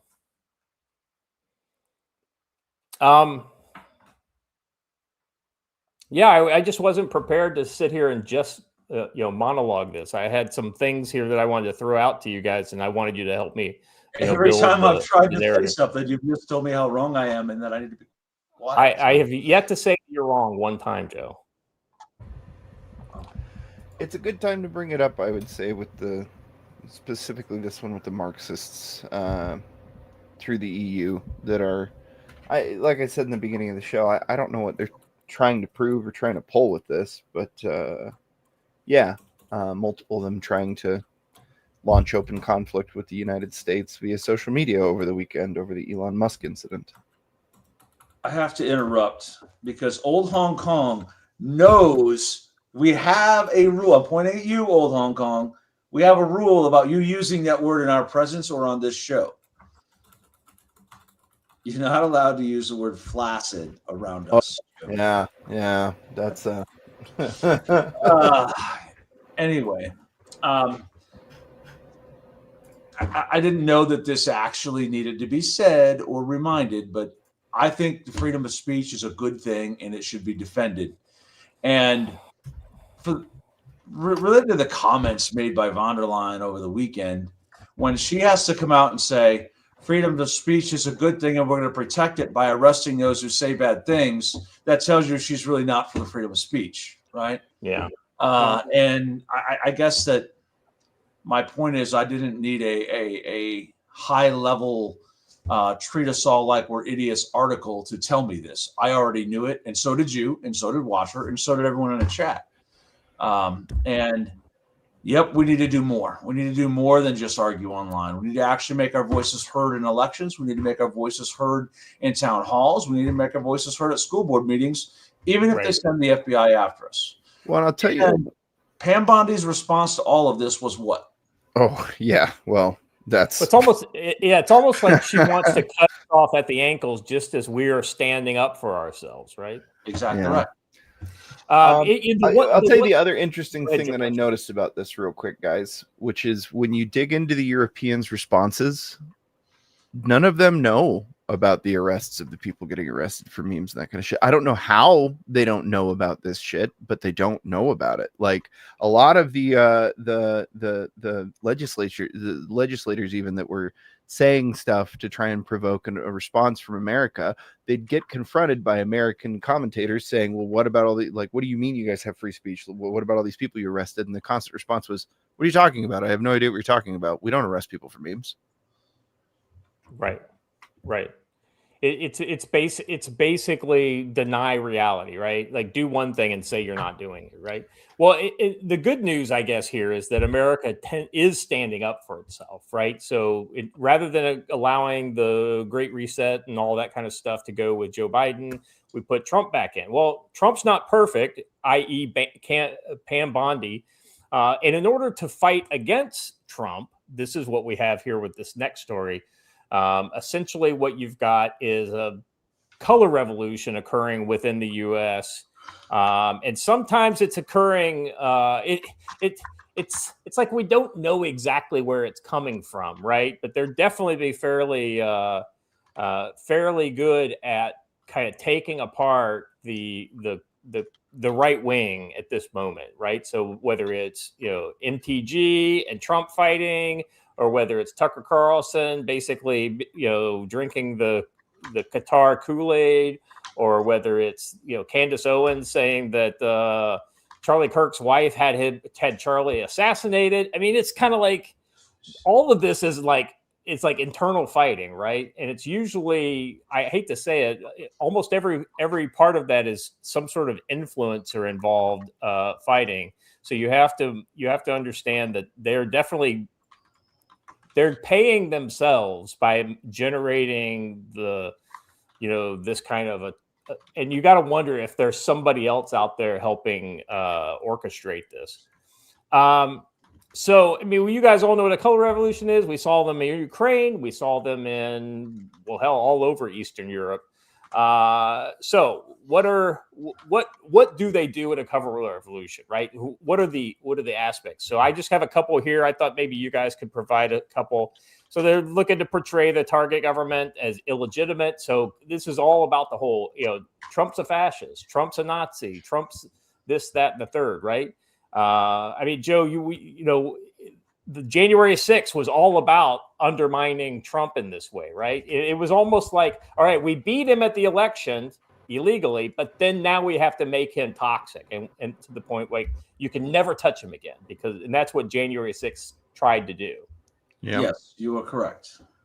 But it goes beyond that, right? I mean, of course. Yeah, I think the one in this that probably is the biggest one to me is the creating and amplifying a symbol and or theme, and they specifically chose the one I'm thinking of, which is Orange Mad Bad. This is why we often say that like their coalition is built on nothing, because their only unifying principle is we hate Trump, we hate Republicans.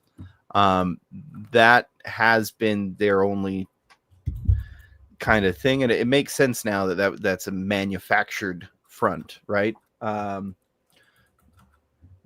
Manufactured election crisis. Again, I just want to point out that doesn't necessarily mean that they have to be cheating. It just means that they have to manufacture the appearance of cheating enough so that it causes people to freak out and do whatever the hell they end up doing because they think an election's being stolen. I've said this from the beginning. I've said it many, many, many times where people keep going, I don't understand why they're doing this. And this is, I wish I had a bullet point like this list to point out, because they've done what they've done the entire time. Basically anything that you go, I don't understand what they're doing, it's because you don't understand what their goals are. And their goals have been all along to start a civil war. My only real question is, gents, like I've, over the years we've been broadcasting, I've offered a couple of different options of, is this for their own purposes? Is this just strictly because they want to try and capture power in our own country? Are they being paid by foreign actors to do this? Like, what do we ultimately think is the motivating driver here? I think the author of this article is suggesting that it's European powers, right? Exactly right. Exactly right. I think, and there's a couple different types of European power, right? There's the public power, which is what you see with your Ursula von der Leyen, by the way, not democratically elected, appointed. And then you've got the kind of more underlying power, which is that kind of WEF, much Old more world murky, right? The globalist kind of power in Europe. I mean, it's murky at best on exactly who is the power behind the throne. Well, and it feels like what we're really trying to do here, and unfortunately I had the name a second before I started talking, and then the second my mouth opened I completely forgot it. The name of the guy who united all the much smaller kingdoms who would never have a chance of taking on Rome in order to get them to crush him. I can't remember the guy who was ultimately responsible for the downfall of Rome, but that's who we're looking for. That's what we're looking to name here, essentially. Right. Basically, like a scapegoat almost. Hunch a Dirty Roofer for $2 says Bolt On Bondi is a hack, power hungry, bottle blonde bimbo wasp who is raised with cross-eyed cash to be the most leaving. I had not heard Bolt On Bondi before. That's really funny. that one's gonna stick, I think. Well, I mean, clearly another piece of this was all of the Antifa action you saw, right? I mean, there's no way in hell that wasn't coordinated. It's happening in multiple states. It's being, you've got two sides, right? The political action, which is very kind of organized, and I think that's kind of like what we saw with some of these terrorist attacks. And then you've got the crazy people who just associate with this stuff, who can't keep themselves in the program, and that's when you get the Zizians, right? Like, there's no way in hell that was a plan. Like, the whole Zizian cult was a plan, like an Antifa, plan. I think they were looking for people like that, but I think they wanted them to be maybe school shooters or things like that, rather than turning it into some sort of a weird trans sex death cult. Well, if I may, ultimately, when we're dealing with the EU, we're dealing with Germany. Right. And can I point out something? How did Germany seek to prevent Russia from being an effective fighter in both World War I and World War II? What was the strategy they chose? One of many. They tend to just kind of do all of them at the same time, and whatever one pans out. But what was it that they ultimately succeeded in doing that took Russia out of the war, mostly during World War I and mostly during World War II as well? Anybody? Go ahead and spell it out. Russia became communist because Germany sent communist dissidents to Russia and gave them financial support specifically to overthrow the Russian government. It's one of the first acts of color revolution that I know of historically. But that would have been pre-Adolf Hitler, because it was revolution. Yeah. It was. You're correct. It was what's his face? It was Bismarck who made the decision ultimately. Karl Marx specifically was sent on a train to Russia by Germany in hopes of no destabilizing. Offense, Karl Marx lived in my country, I'd have put him on a train to literally anywhere else. No, same. You're 100% right. You can't fucking have a guy like that around. Yeah. Sorry, not Marx, Lenin's who I'm thinking of, but and so I'm just saying that when you look at your adversaries, you should look at their historical patterns. I would say it probably is Germany who's behind what we're seeing, and I present historical evidence as to why. Well, and the interesting thing is that it may not even be like this. I think there's a lot of people who are acting, who are part of the larger plan, but it's not like, oh, you go do this, right? It's like they motivate that person, they put them in the position, and they let them kind of do their thing. They may get some suggestions, they may, you know what I mean? It's like a soft plan versus like a hard plan. I think it's literally just they take a bunch of people, they rev them up, and they let them go, and they get whatever they get. Whatever, yeah, exactly right. They let them kind of come to their own conclusions, and that way they can never be held. Oh, well, this guy told me to do this type thing. Well, there's that, and then you just kind of assume that they're pursuing every avenue at once, and so they assume that they'll eventually get their goal, and any amount of chaos they create in the meantime also serves towards that goal. Right. No, that's exactly right. Let me get the Lance Corporal veteran here for $5. Anyone seen Presidential Memorandum 7, Bondi released last Friday, ordering the FBI and the Fed, law enforcement to investigate anti-American domestic terrorism? That's right. And here's my. We just alluded to that. Yeah. Well, here's my question, Joe. When are they going to actually investigate the real domestic terrorist? Oh, the January 6th bomb. Well, see, that's exactly the point of that whole investigation. They investigated this thing very, very thoroughly. And when it came out in the FBI's investigation that, oh, it's an Antifa dude and he's very anti-Trump and he's all of these things. Well, let's just close that file and sit on it. And hopefully nobody ever asks us again. Right. And that is a symptom of the greater color revolution against Donald Trump that is going on. You know, and you, I was going to say before the show, you kind of mentioned that it's even though this actually tracks very well with what we're already talking about with the color revolution and what's going on with the left, we're not even sure that this guy is really the guy. Yeah, we're not. And they really couldn't have it come out that recently after January 6th, like less than a year, because they were still arresting people because this was the worst terrorist thing. And our response on the right was, yeah, but it was mostly caused by Antifa. So they could not then immediately arrest an Antifa guy for this. So I don't believe this guy actually did it because I can't imagine a dude like him not telling everyone he knows that he did it. And one of those people then not saying something. I think this guy might have been convinced to buy some supplies by, his handler. I mean, what's he been doing ever since then, Joe? I mean, just kind of hanging around, just living my life. Basement. Yeah. And so this also goes to the whole seditious sixes of, advice to the military, right? About illegal orders. Who put that together? Because the mastermind of that is not on one of those six on the video, right? That is another kind of piece of the pie in this thing. Let's see. One of the things here from the article, General Flynn described these actions as part of a coordinated effort to destabilize the nation's power structure. These actions build on a pattern of democratic actions that align with color revolution phases beginning in 2016 election with Russiagate narrative, funded investigations, leaks from the intelligence community, and media amplification created an illegitimacy loop where any Trump action was framed as evidence of tyranny. The other thing too would be the media coordination with these political actors is uncanny. I mean, only if you're unfamiliar with the Project Mockingbird CIA documentation. Yeah, I'll be honest with you. I think that this is not that ham-fisted. I think this is way more sophisticated, and I think it's probably actors outside of the official channels are the ones that are doing it. But it is essentially Mockingbird light, right? Yes, but what I mean is that once you train a group of people to act like Project Mockingbird trains journalists to act like, don't be surprised when literally anybody else can get in on that information pipeline.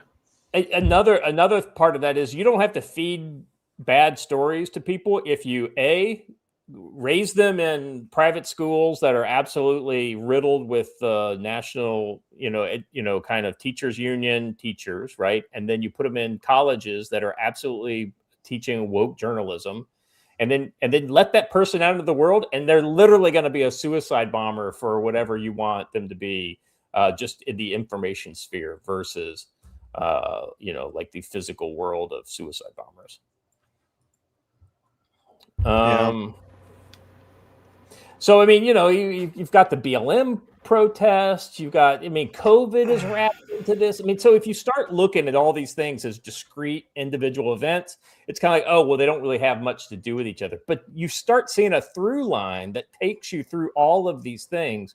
For instance, I think COVID absolutely was a conditioning event where, hey, we need to condition the American people to take basically all directions from the federal government, and have the states fall into line. I mean, you had states like Texas doing the stupid shit, right? I mean, none of the states were really immune to that. I mean, maybe Florida was a little better than average, and some other southern states were a little better, but yeah, I've been thinking about that, and in a weird way, thank God Joe Biden was the one who ended up being in charge of overseeing all that, because honestly, had a more competent person been put in charge, we might be had screwed, Obama been in the White House or somebody like that. They failed utterly, and it went the other direction for them, and that's honestly why their entire global effort is foundering right now. Yeah, I mean, so I think this kind of brings us to this kind of like the latest thing that I wanted to bring up here, which is what kind of has happened over the last. Now, I've got a link in the as the third link that you missed.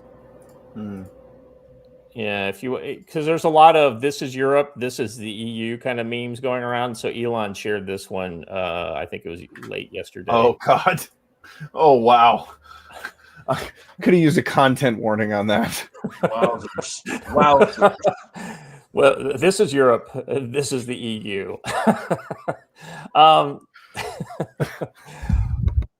Musk dubs the EU the Fourth Reich. Musk strikes back at the EU tyrants after X fine. All right, so this is an update. Yeah. The first thing in the story is another one of this is Europe, this is the EU memes. Elon Musk is not taking the outrageous fine from Brussels lying down, lashing out at EU officials for taking on Nazi characteristics and oppressing their own citizens' best interests. And so basically, this is Europe, this is the EU, Brussels, and Strasbourg. As Catherine Salgado from JP Media says, Musk also reshared a post about the Irish teacher Enoch Burke, who was jailed for refusing to use transgender pronouns, and later replied to another user, "So many politicians in Europe who are traitors to their own people." Musk, go ahead. That's just it. I just don't want to undersell what happened to Mr. Burke. Go ahead. He's jailed for life. He's jailed for life. He is jailed until he decides that he's going to submit to them. That's unbelievable. I mean, but it shouldn't be unbelievable, because this is exactly where this. It's literally exactly where we told them it was headed in the first place, and that was less than 5 years ago. Right, and this is tyranny. This is utter and absolute tyranny, and it's soft tyranny where they said, "Oh, well, we're doing it for your own good." I don't know that it's soft. They put the man in prison for life. That's not very soft. It's I guess what I'm saying is everybody's expecting Nazis to roll out in jackboots and brown shirts going down the streets, all that kind of torches and all this kind of stuff. But no, it's all coming in disguise of, we're doing it for your benefit, right? It's this kind of like this nanny state kind of like, I'm going to give you a soft hug, but I'm going to squeeze the life out of you by doing it. Yeah, as shitty as the game ended up being, we happy few ended up getting the actual mood of the dystopian future quite scarily accurate. Let's see. Musk highlighted the fact that Meta has a verification program similar to X's, yet the EU hasn't onerously founded the more censorship-prone Meta. Yeah, it's shocking, Joe. If you don't get censored, if you don't censor people, then you don't get fined. But they blame it on the blue check mark verification, not on the actual free speech piece. If they can put you in jail to force you to say the things they want you to say, you don't have free speech. Just putting that out there. Yeah. Musk reposted and reiterated his previous explanation of why he bought X, then Twitter in the first place. I didn't do the Twitter purchase because I thought it was a great way to make money. I knew that there would be a zillion slings and arrows coming in my direction. It really felt like there was a civilizational danger. And unless one of the major online platforms broke ranks, then because they're all just behaving in lockstep along with the legacy media. Literally, there was no place to actually get the truth. It's it was almost impossible. So everything was just getting censored. The power of censorship apparatus was incredible. Yeah. Let's be honest. I think that Elon Musk, he wasn't trying to make money, but then again, I think he also saw his own personal benefit in having this. But I do believe Musk buying X changed the world in a lot of ways, and for the positive. I mean, a lot of people want to say that Musk is like can do no wrong. We know this is not true. That being said, I call balls and strikes with that guy, and I think you can't. Sorry, I heard a sound, Joe. Look at the silver white color. Oh, hold on. What, Joe? What flavor is White Monster? Static. It's a citrusy deal. Is it white? I don't know how to describe it besides white. It's sort of a citrusy deal. Yeah, I've had it before. I just, it's just one of those kind of things. It's, I think there's a lot of, generic citrus flavors just floating around in the energy drink world. Maybe it's better not to ask. So Elon reposts this post here pretty much. He says after Alice Smith does this Fourth Reich image, just scroll down a little bit there and you'll see it. Yeah, I think this is pretty fucking accurate. I mean, they now have their own military and intelligence service led by the former German defense minister. Wow. I've seen this movie. Unelected. It doesn't end well. Unelected. Interestingly, I want to point out that it's actually worse than the Fourth Reich, in my opinion. It's the Stasi. It's the Stasi. They never went away. Yeah. And what's scary about that is, in a lot of cases, it's literally the Stasi. It's actual Stasi agents that are in charge. Musk confirmed that another user's report that X terminated the EU Commission's advertising account was accurate in the wake of the fine.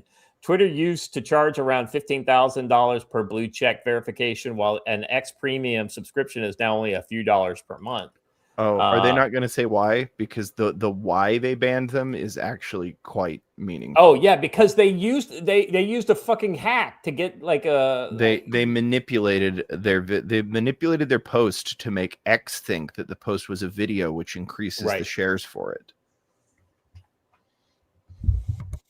Let's see. For years, many of the free speech community, most vehemently Jonathan Turley, had warned about the threat the European Union to free speech, particularly the enactment of the infamous Digital Services Act. The EU virtually declared war on free speech and targeted American companies. That war has just begun with the first DSA fine. Not surprisingly, X was chosen as the target, a company blamed by many in the EU and in the US for rolling back free speech protections. Interesting. In essence, it's punishment for not bending the knee to the EU's iron-fisted control over online content.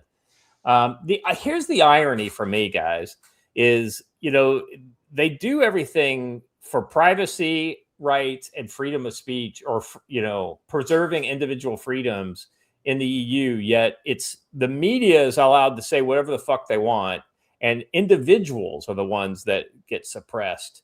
I don't know of any like European media or American media outlets that have been, like targeted by the Europeans because they didn't, go after the, I'll point out that net neutrality was the first attempt at this. That's exactly right. That's exactly right. Let's see. The fine reeks of the same vindictive playbook EU has used since Musk took over Twitter. It's no coincidence Brussels has been gunning for him precisely because he's turned the platform into a haven for unfiltered discourse, refusing to censor at the whim of unelected technocrats. This isn't one-off slap. This is a culmination of years of threats and harassment. Back in January 2023, the European Commission vice president openly warned Musk that his freedom of speech absolutism wouldn't fly. can't be absolutely free. You got to have some guardrails. Declaring the time of the Wild West is over. That open and threatening sanctions if Twitter didn't comply with DSA rules. She conflated illegal content with anything the elites deem offensive, setting the stage for today's fine. And here's the crazy thing. Like almost every other social media platform has like literally like CP and other types of harmful things on it. And none of them get fined. She's the at the time she was the EU minister of what did it say? Values and something else. Yeah. That sounded a lot like truth and reconciliation to me. Yeah, true. Yeah. Let's listen. Play this clip. It's only 52 seconds. Let's see what she has to say for herself. Not to. Our message was clear. We have the rules which have to be complied with, and otherwise there will be sanctions. Values and transparency. Yeah. You're exactly right, Joe. It's literally the Ministry of Truth kind of shit. I personally had a favorite response. I'll pull that up.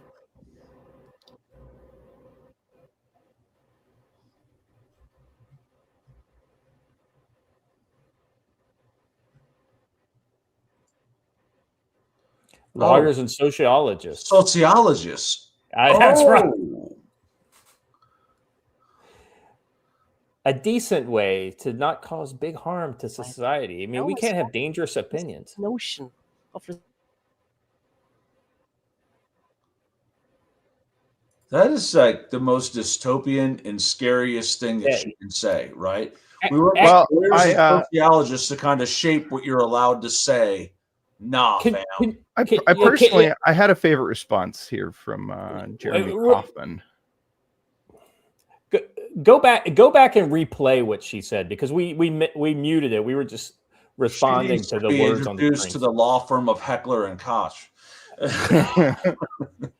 But people need to hear what she says, like, because I don't know if you weren't watching, you didn't know what she said. Lawyers with sociologists who understood that they have to behave in some decent way, not to cause really big harm to the society. I always felt that this notion of responsibility was there. So this is what I don't feel from Elon Musk personally. None of us give two shits, lady. And again, Jeremy Kaufman, I think, is spot on here.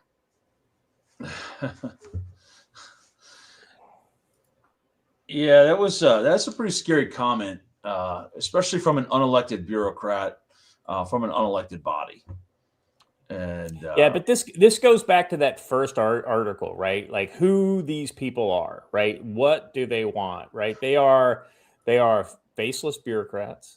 They are sweet-looking old lady. You know, she seems like a totally nice lady that would make cookies next door, Joe. But she's like the velvet, you know, she's the totalitarian fist inside of some sort of velvet glove that's supposed to make us feel better because she looks like a nice old lady.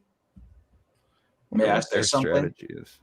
She's not faceless. She has a face, she has a name, and she has an address. Mm-hmm. Oh, 100%, 100%, and I don't think they understand that, Joe. They don't. The culture of compliance and fear has been built into Europeans for decades.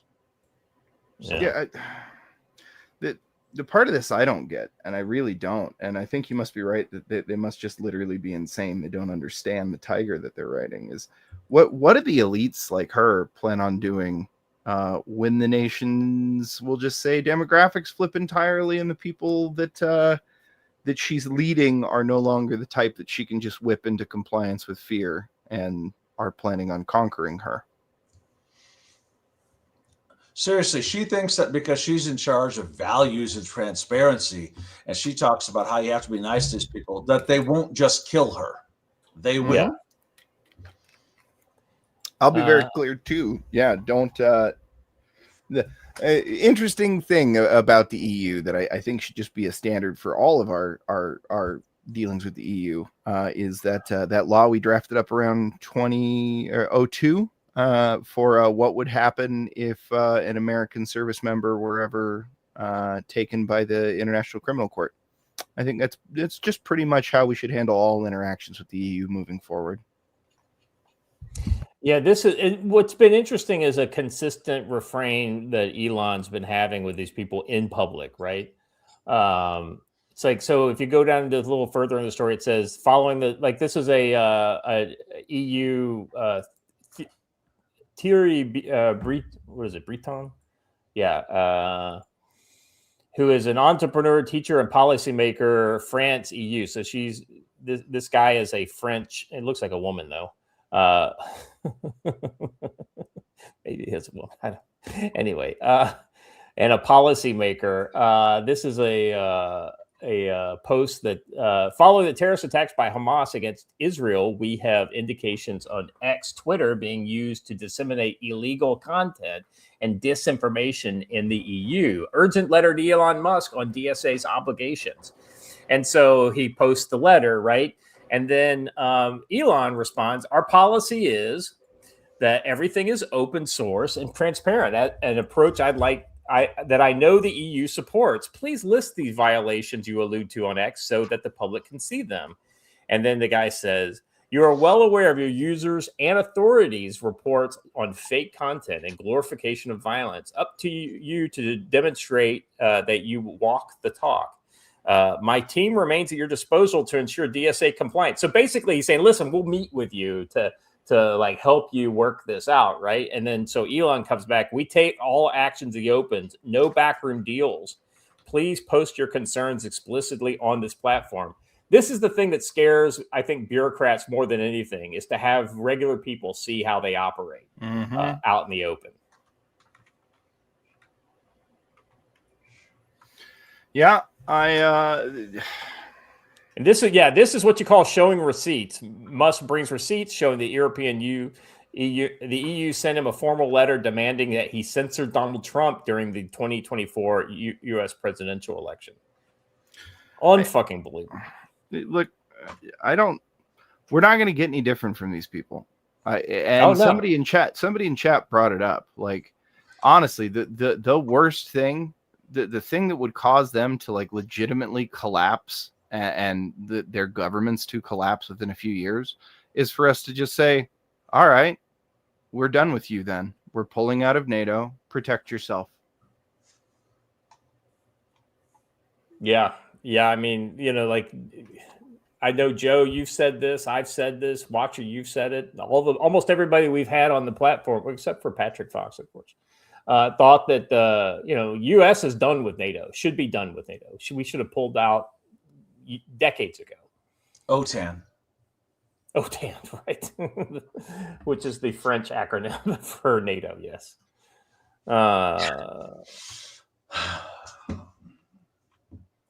I talked to a Belgian guy when I was working at NATO, Joe, and he said, yeah, we actually use NATO as our acronym. We don't use the use OTAN.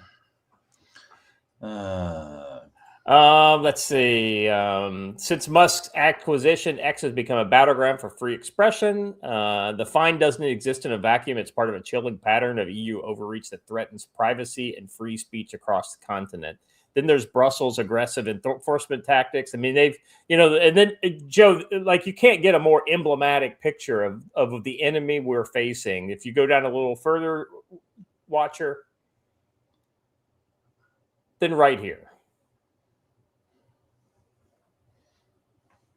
Miss Ursula and Mr. Carl Schwab. Carl, what's his name again? Klaus, that's it. I want to say Carl for some reason. Because of Marx. Let's see. The moves expose hypocrisy. The EU claims to be champions of democracy, but builds an Orwellian apparatus that monitors, scans, and punishes free speech. It's not about safety. It's about power. This is exactly right. Marxism, especially neo-Marxism and cultural Marxism, are absolutely based on power dynamics. Squishy Hunter with the layup.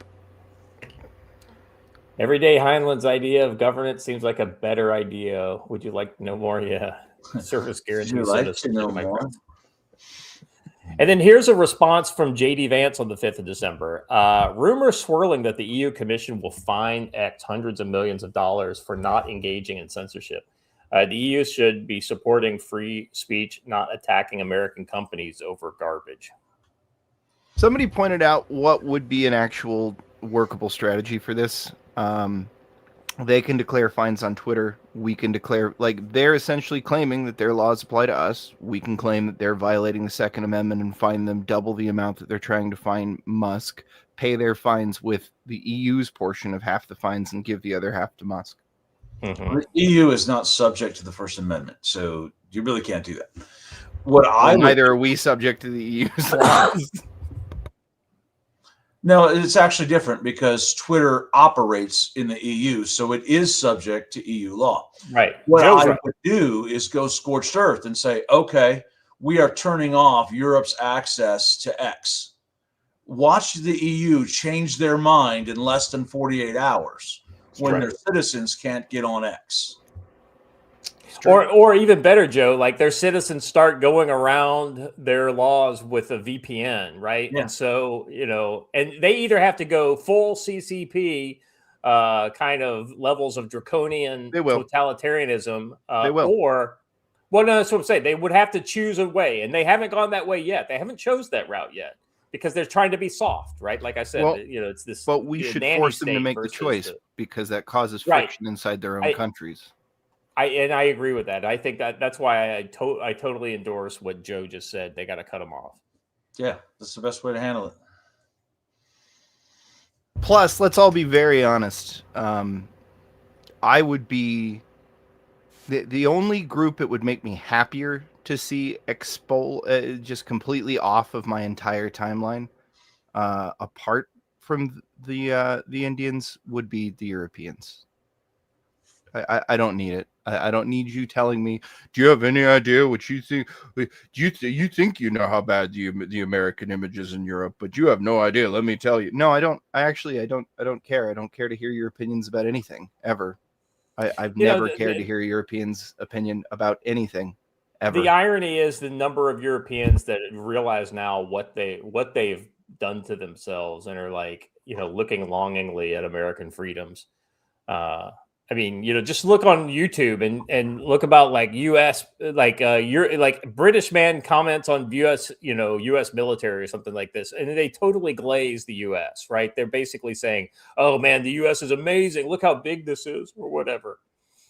Lance Corporal veteran for $10. Remember, these people are descended from monarchs and dictators and have elitist, benevolent dictatorship mindset about how of course people do what we say. They can't comprehend why people wouldn't obey. Yeah, and most of the people who disagreed with that left Europe years ago and came to America. There are some. Look, listen, I'm sure that some Europeans are fine people, right? I'm just saying that when they're sending them to the EU, to the European Union, they're not sending their best. Yeah. Anyway, so let's see, just kind of close out on this, and then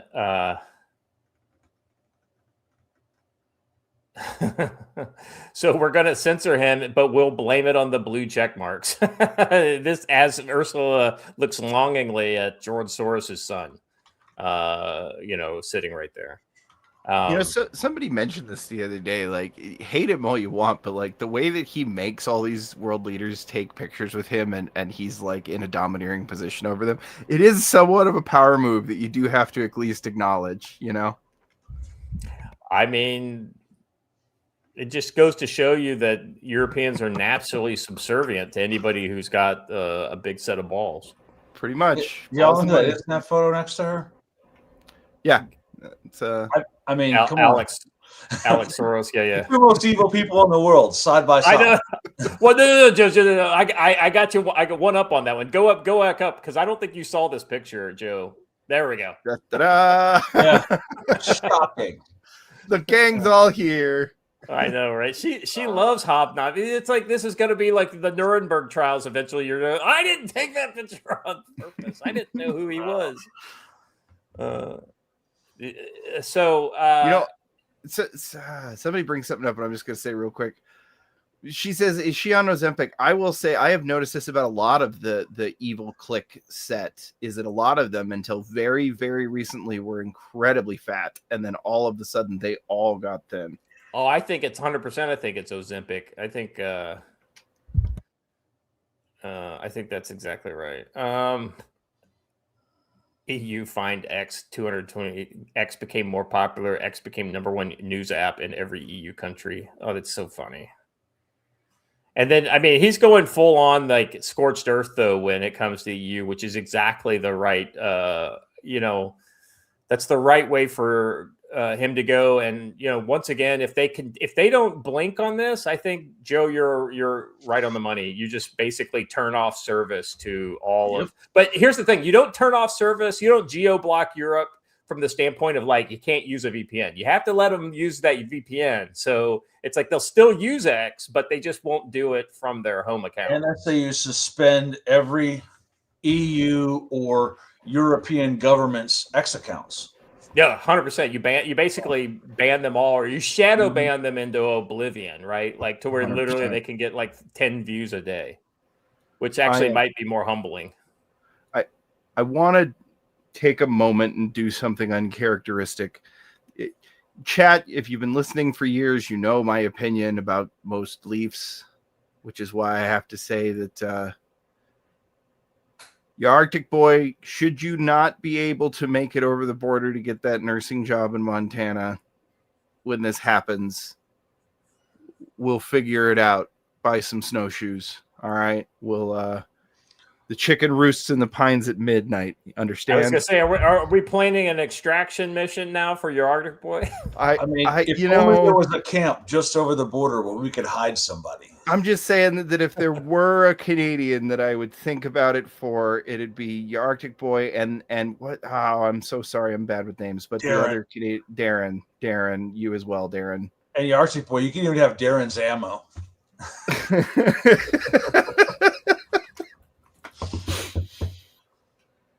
Darren got a good deal on ammo here, and he bought some. And I was like, "Hey, man, no offense, but what you gonna do with that ammo when you go across the border?" Oh man, I just donated a bunch of ammo to the camp, didn't I? I'm like, "Yeah, I'm sure you did." I'm like, "We'll store it for you. How about that?" Yeah. Hey, actually, you know what? Hunch brings up a very good point. These will be left at the border. They will be confiscated at the border and burned as contraband. The Arctic boy and the Canadian who lives with you that I like more than you, you can't bring cat ears on my range. It does not work. All right. That's about it I wanted to talk about with these things, because, I wanted to put the whole X kind of turmoil over the last couple of days into perspective, right? This is not something that just came out of nowhere, right? This is part of the ongoing color revolution, and it is ongoing. It goes back, dozens of, many years. At least goes back to, Hey, Joe, where would you say the kind of starting point is for the color revolution? I think it's maybe the Trump administration, the first one, but it may be before. No, actually, some documents that came forward stating that they started planning January 6th in 2017. Yeah. I'd say that's when the color revolution against Trump started. The color revolution against the American ideal started in 2007. Yeah, with the Obama, basically his plan to take power, and I think you're exactly right. And there was a lot of conditioning that went on during Obama. And Obama famously said, "I would love to have a third term where I'm in the background and I essentially whisper into the president's ear what to do." And that's exactly what happened. You're right. You're exactly right. Yeah. So essentially, what you've got is it's a globalist conspiracy. You've got many parts to that, right? The public face is the EU, of course, and then you've got the parts within the US, which are absolutely aligned with the WEF and the EU. as far as the nature of the way they want to go with the future. And it's essentially like CCP light, but if they have to go CCP hard, they'll do it. And then that goes to, the color revolution. And then this is just one battle. This whole X fight, which is not over, by the way, is just one fight in the color revolution going on against the U.S. Because if you let people express how they think, all that falls apart. They have to. All of it falls apart. That's exactly right. Yeah.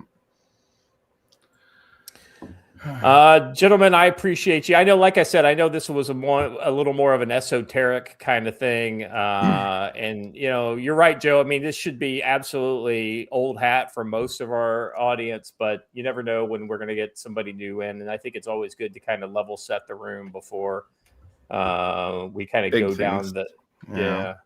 So anyway, I think this was a good segment to go over, just to kind of level the playing field, or if you will. Hopefully all this stuff will start to fall apart, but I don't think so. I think they're committed to the long haul, and we're going to be the rest of our life we're probably going to be living with this enemy. All right, guys. Joe, looking towards the week. This is the beginning of a new week, heading into the holidays. What are you thinking? Christmas is a big target for people who aren't Christians, right? Yeah, actually, I have a Christmas party to go to this week. So, lots going on. I don't know. We will see. There's a lot going on in the world. I would just pay attention and make sure I'm carrying all of my everyday stuff every day, and really keep your head on a swivel, because bad things are going on. And I think that as we get closer to Christmas, the evil heathen leftist forces of the world are going to feel like it's time to lash out. Pay attention to your surroundings. Yeah. I think that's well said. Watcher, what's your take on the week and this time of year? On the week, well, I think, although Loomer may have jumped the gun, I think Venezuela is bound to kick off literally any. Logan, or Logan, yeah, sorry, yeah, the two LLs. Anyways, yeah, Venezuela. I think you can't hold that many assets in that area for that long without doing something. So I'd look for Venezuela to kick off. I've got a personal note that I just want to come out on, which is, gentlemen, we must hang together, or we will most assuredly hang separately. And I mean this from a lot of different points of view, but this comes up to me because this weekend I watched what was very obvious to me, one of these situations where a couple of shall we say, paperwork Americans decide that they're going to harass somebody until they create a reaction and then start recording right when the person starts reacting. And then the immediate response to that from a lot of people on our side when she started to get support was to dig up her fucking criminal record that was entirely unrelated from multiple years prior to that the charges ended up being dropped if you actually looked into the case.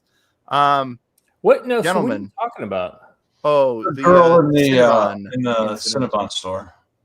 So, girl in a Cinnabon store. I'm totally unaware of this. So, what she says happened is that, and I tend to agree with her because I've watched these happen before, is that a couple of Somalis approached her and started telling her that she needed to wear a hijab and were harassing her, we'll just say.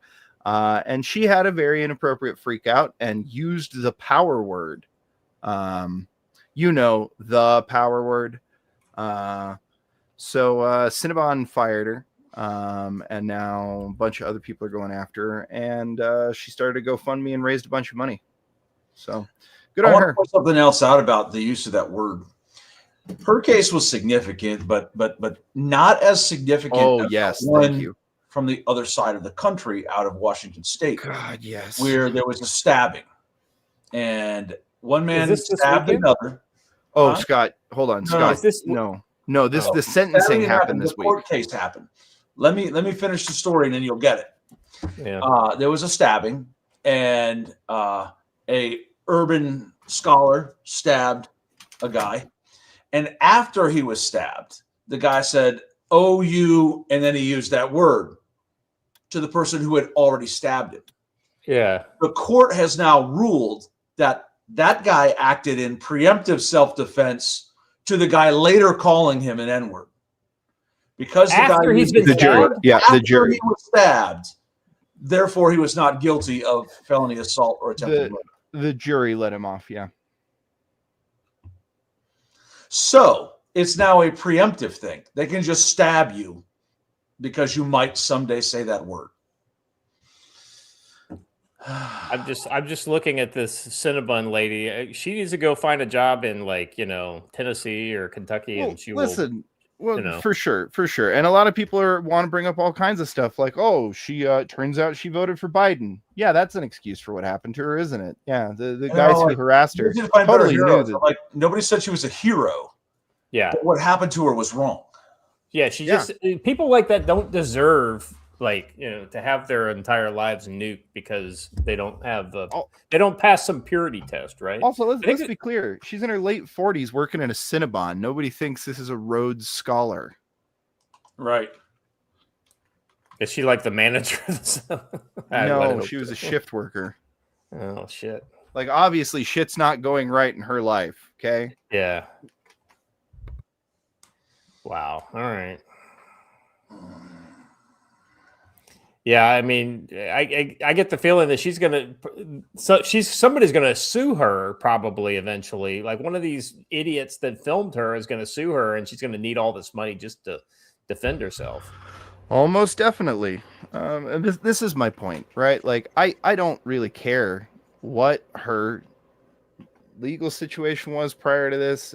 She could have been convicted of something really nasty. I don't actually really care because none of that had to do with what happened to her at that time, right? Like, why is any of this relevant at all? Why is who she voted for relevant at all? I thought that was something we castigated the other side for doing, that they could just basically do whatever they want to you because of who you voted for. Now she voted for Biden, and it's now fine that Muslims come up to her and start religiously and sexually harassing her while she's at work.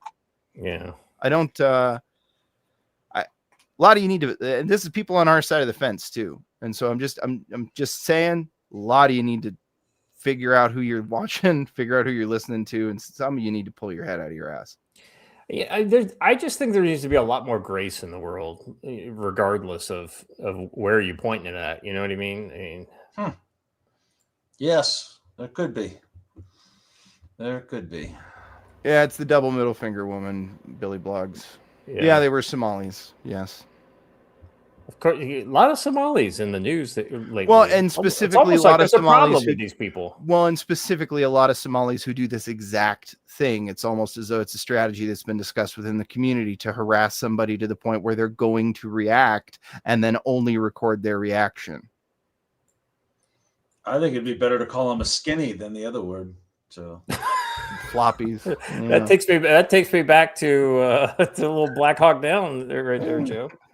Yeah. Did you guys really call him that back then? Yes.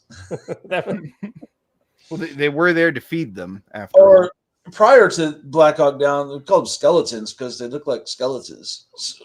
Yeah. Well, that's where all that Somalia and Ethiopia is where all that kind of 80s famine relief was going, right? Look, I just want to say, don't be surprised when it's revealed that they had literal training groups for shit like this.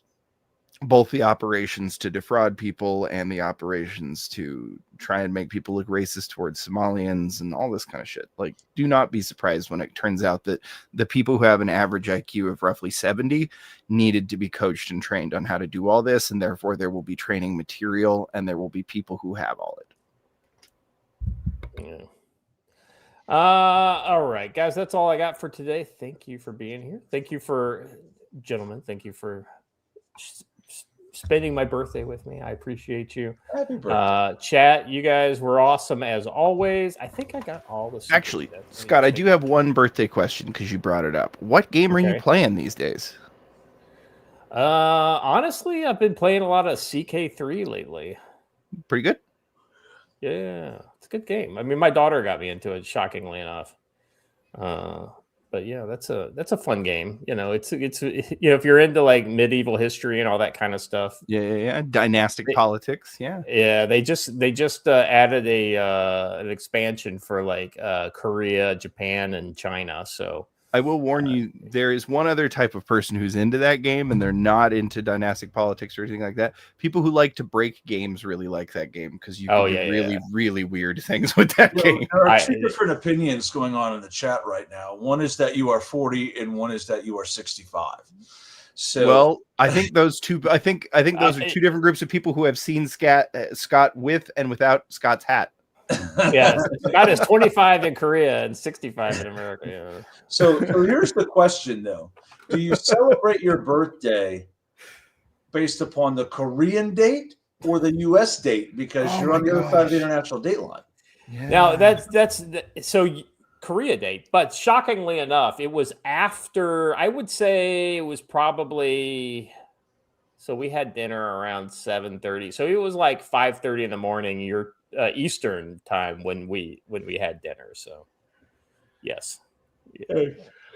I forgot about that. For those of you who aren't aware in the chat, let me fill you in. As far as I know it, though I'll probably get corrected. Joe. The Koreans believe that your birthday is roughly when they can calculate backwards to see when you were conceived, and they count the time you were in the womb towards your age. So that's not exactly right. The other thing is that the Lunar New Year, the lunar calendar used to affect it. They have officially changed to the U.S. kind of system, like the Western standard. So that the ages on Koreans' birth certificates are exactly the same as their, like calendar date. And I think my wife even told me that like when people were like not her generation, but maybe the generation before her, like had trouble being able to tell exactly how old they were because they knew their birthday in the lunar calendar, but not the Gregorian calendar. So weird. Shots fired by Juan Cholo. Oh, With his cover on, Scott looks like a captain. With his cover, he looks like a lieutenant colonel. You're not wrong, brother. You are not wrong. Oh my God. Gentlemen, just remind me when we're off air to show you the picture that was taken of me the other day. Anyway, I don't want to talk about it. All right, guys. Thank you for being here. Chat, you guys are awesome. Joe, Watcher, as always, I appreciate it. If you haven't done already, please subscribe to the channel. Hit the bell for notification. Let people know that you're enjoying what you're getting on Council on Future Conflict. Let them know that send them our way, and we'll get them up to speed on all this crazy shit that's going on in the world. We'll be back on Wednesday, as always. So until then, stay safe.